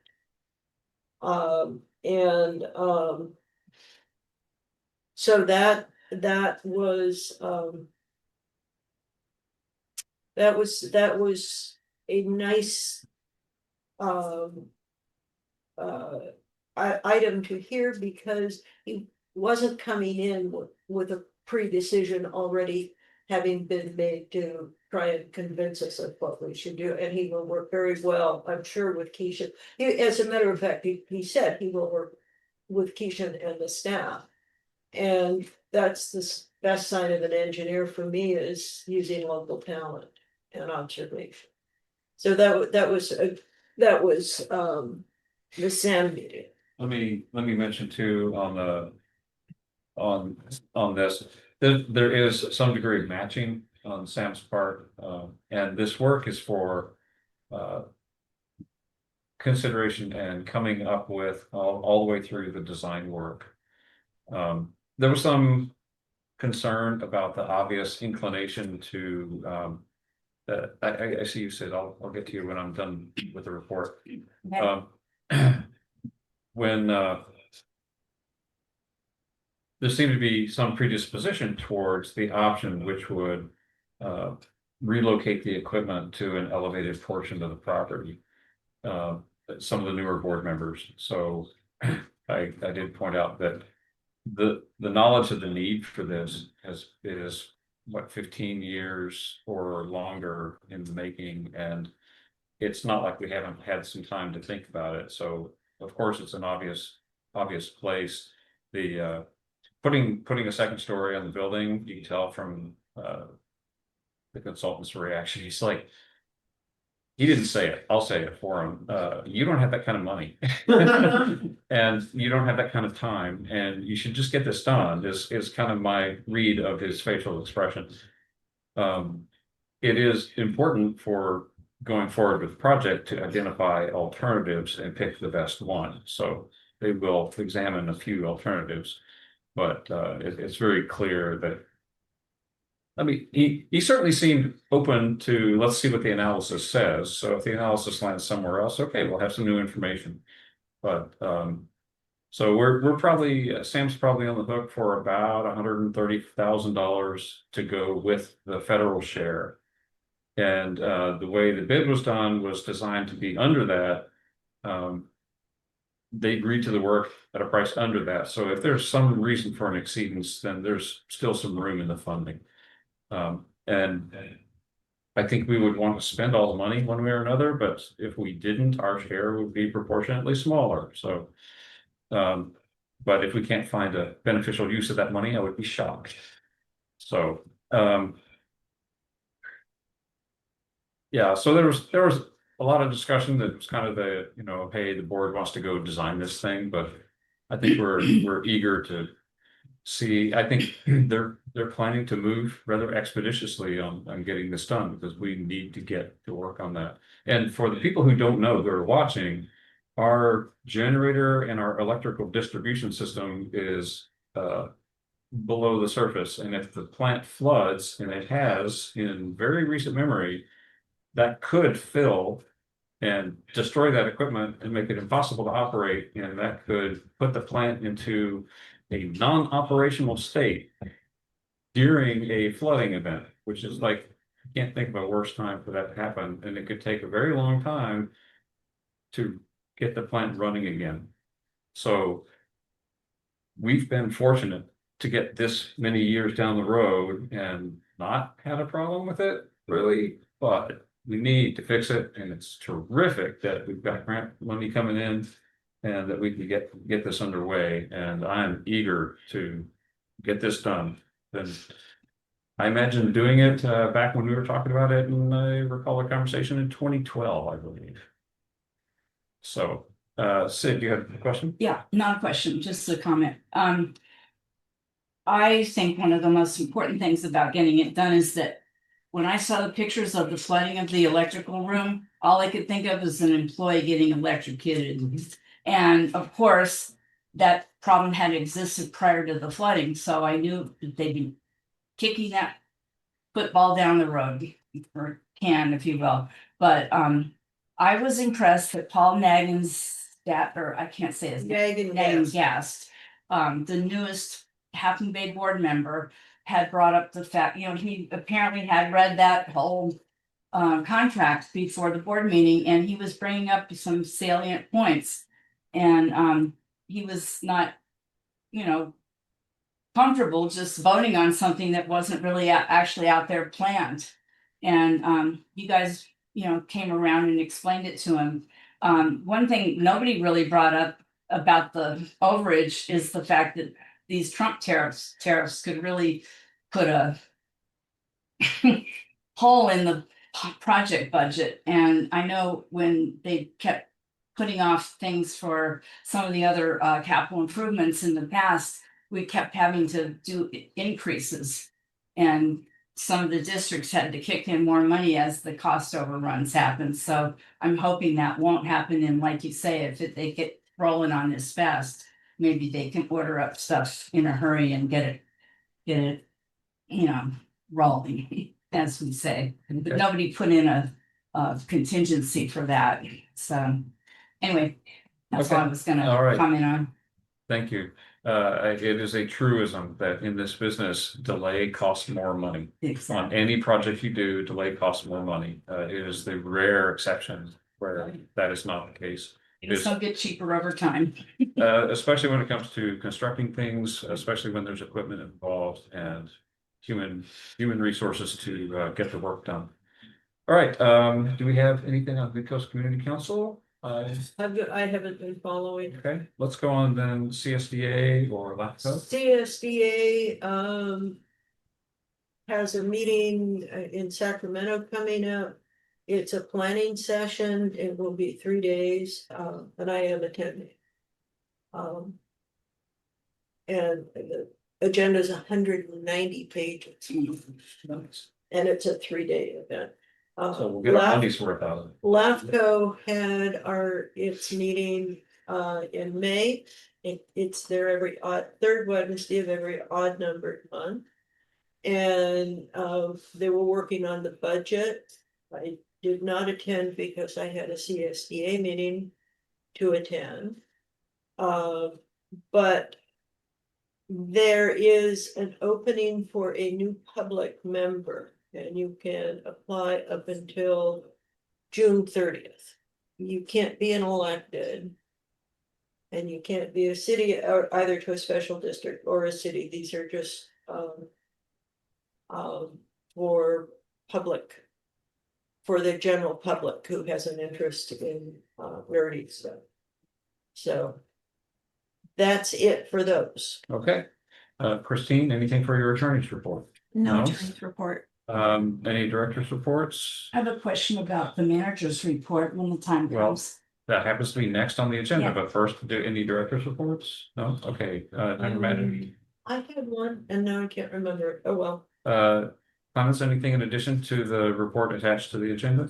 Yeah, just briefly, so we did send out another seal call update, and that is also now on our web page. In addition, I wanted to give everybody the heads up that we most likely thinking about cancellation or canceling the next regular scheduled meeting, which will be this coming Thursday. Okay, so that would be June 19. Yes. Quick calendar math in my head, it's always risky. All right, Sid, you had a question? I had a couple questions, just mostly, I'm sure they're for Clemens. One of them was actually for the April 3rd, thing. There was questions about meter tampering. I don't know exactly what that is, but I saw we had some fines on our most recent rate thing too. What exactly is meter tampering and is it common? So, you're looking actually at the operations report. Yes, well, it says manager's report on our Yes, and repairs and leaks, it says here. Meter tampers and repairs and reprogramming for April 3rd. I just was wondering yeah, about. so the meter tamper in this scenario, what this means is that this is most likely not a human being tampering with the meter. This is most likely something else that interferes with the metering system in the ground. I'm gonna say specifically gophers. Yeah. Yeah, All right. so that's how. So you can't find that guy. Yeah, that's in this case, it's the meter tampering. We see, of course, once in a while, an attempt to interfere with the recording of the water usage, and that's what the fines do. Okay, but that's not common, is it? No, Okay, it's not.